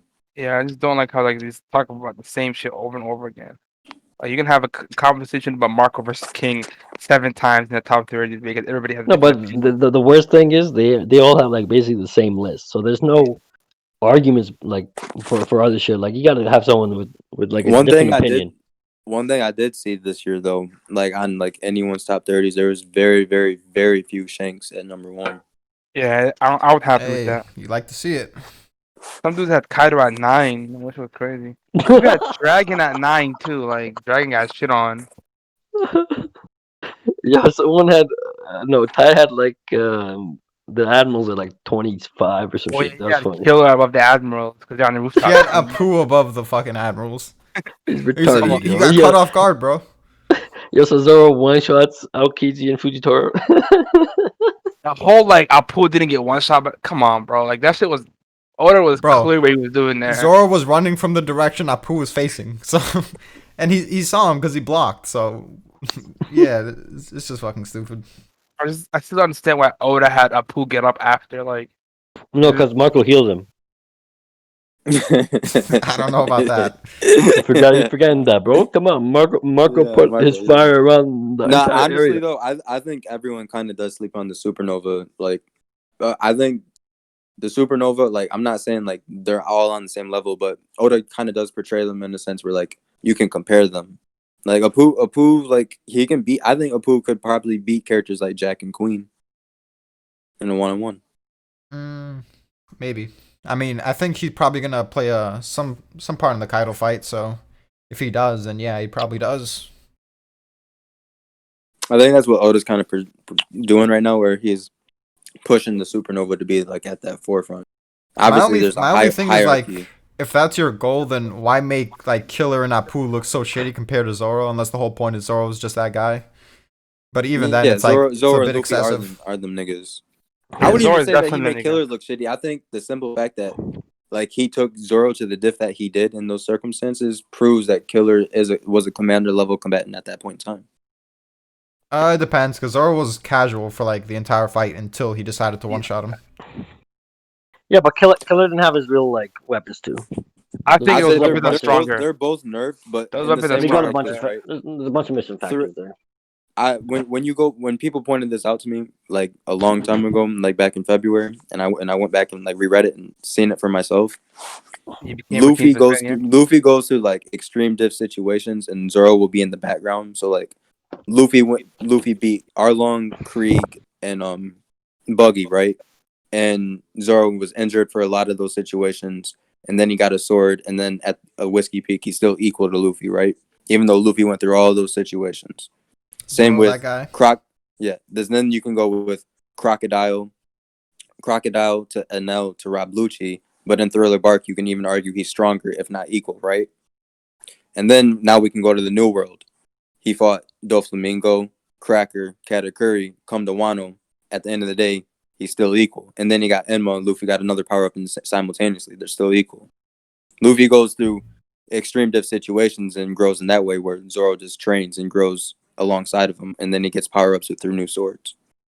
I mean, I think yeah, it's just I definitely think there's an argument to be made about him training off screen.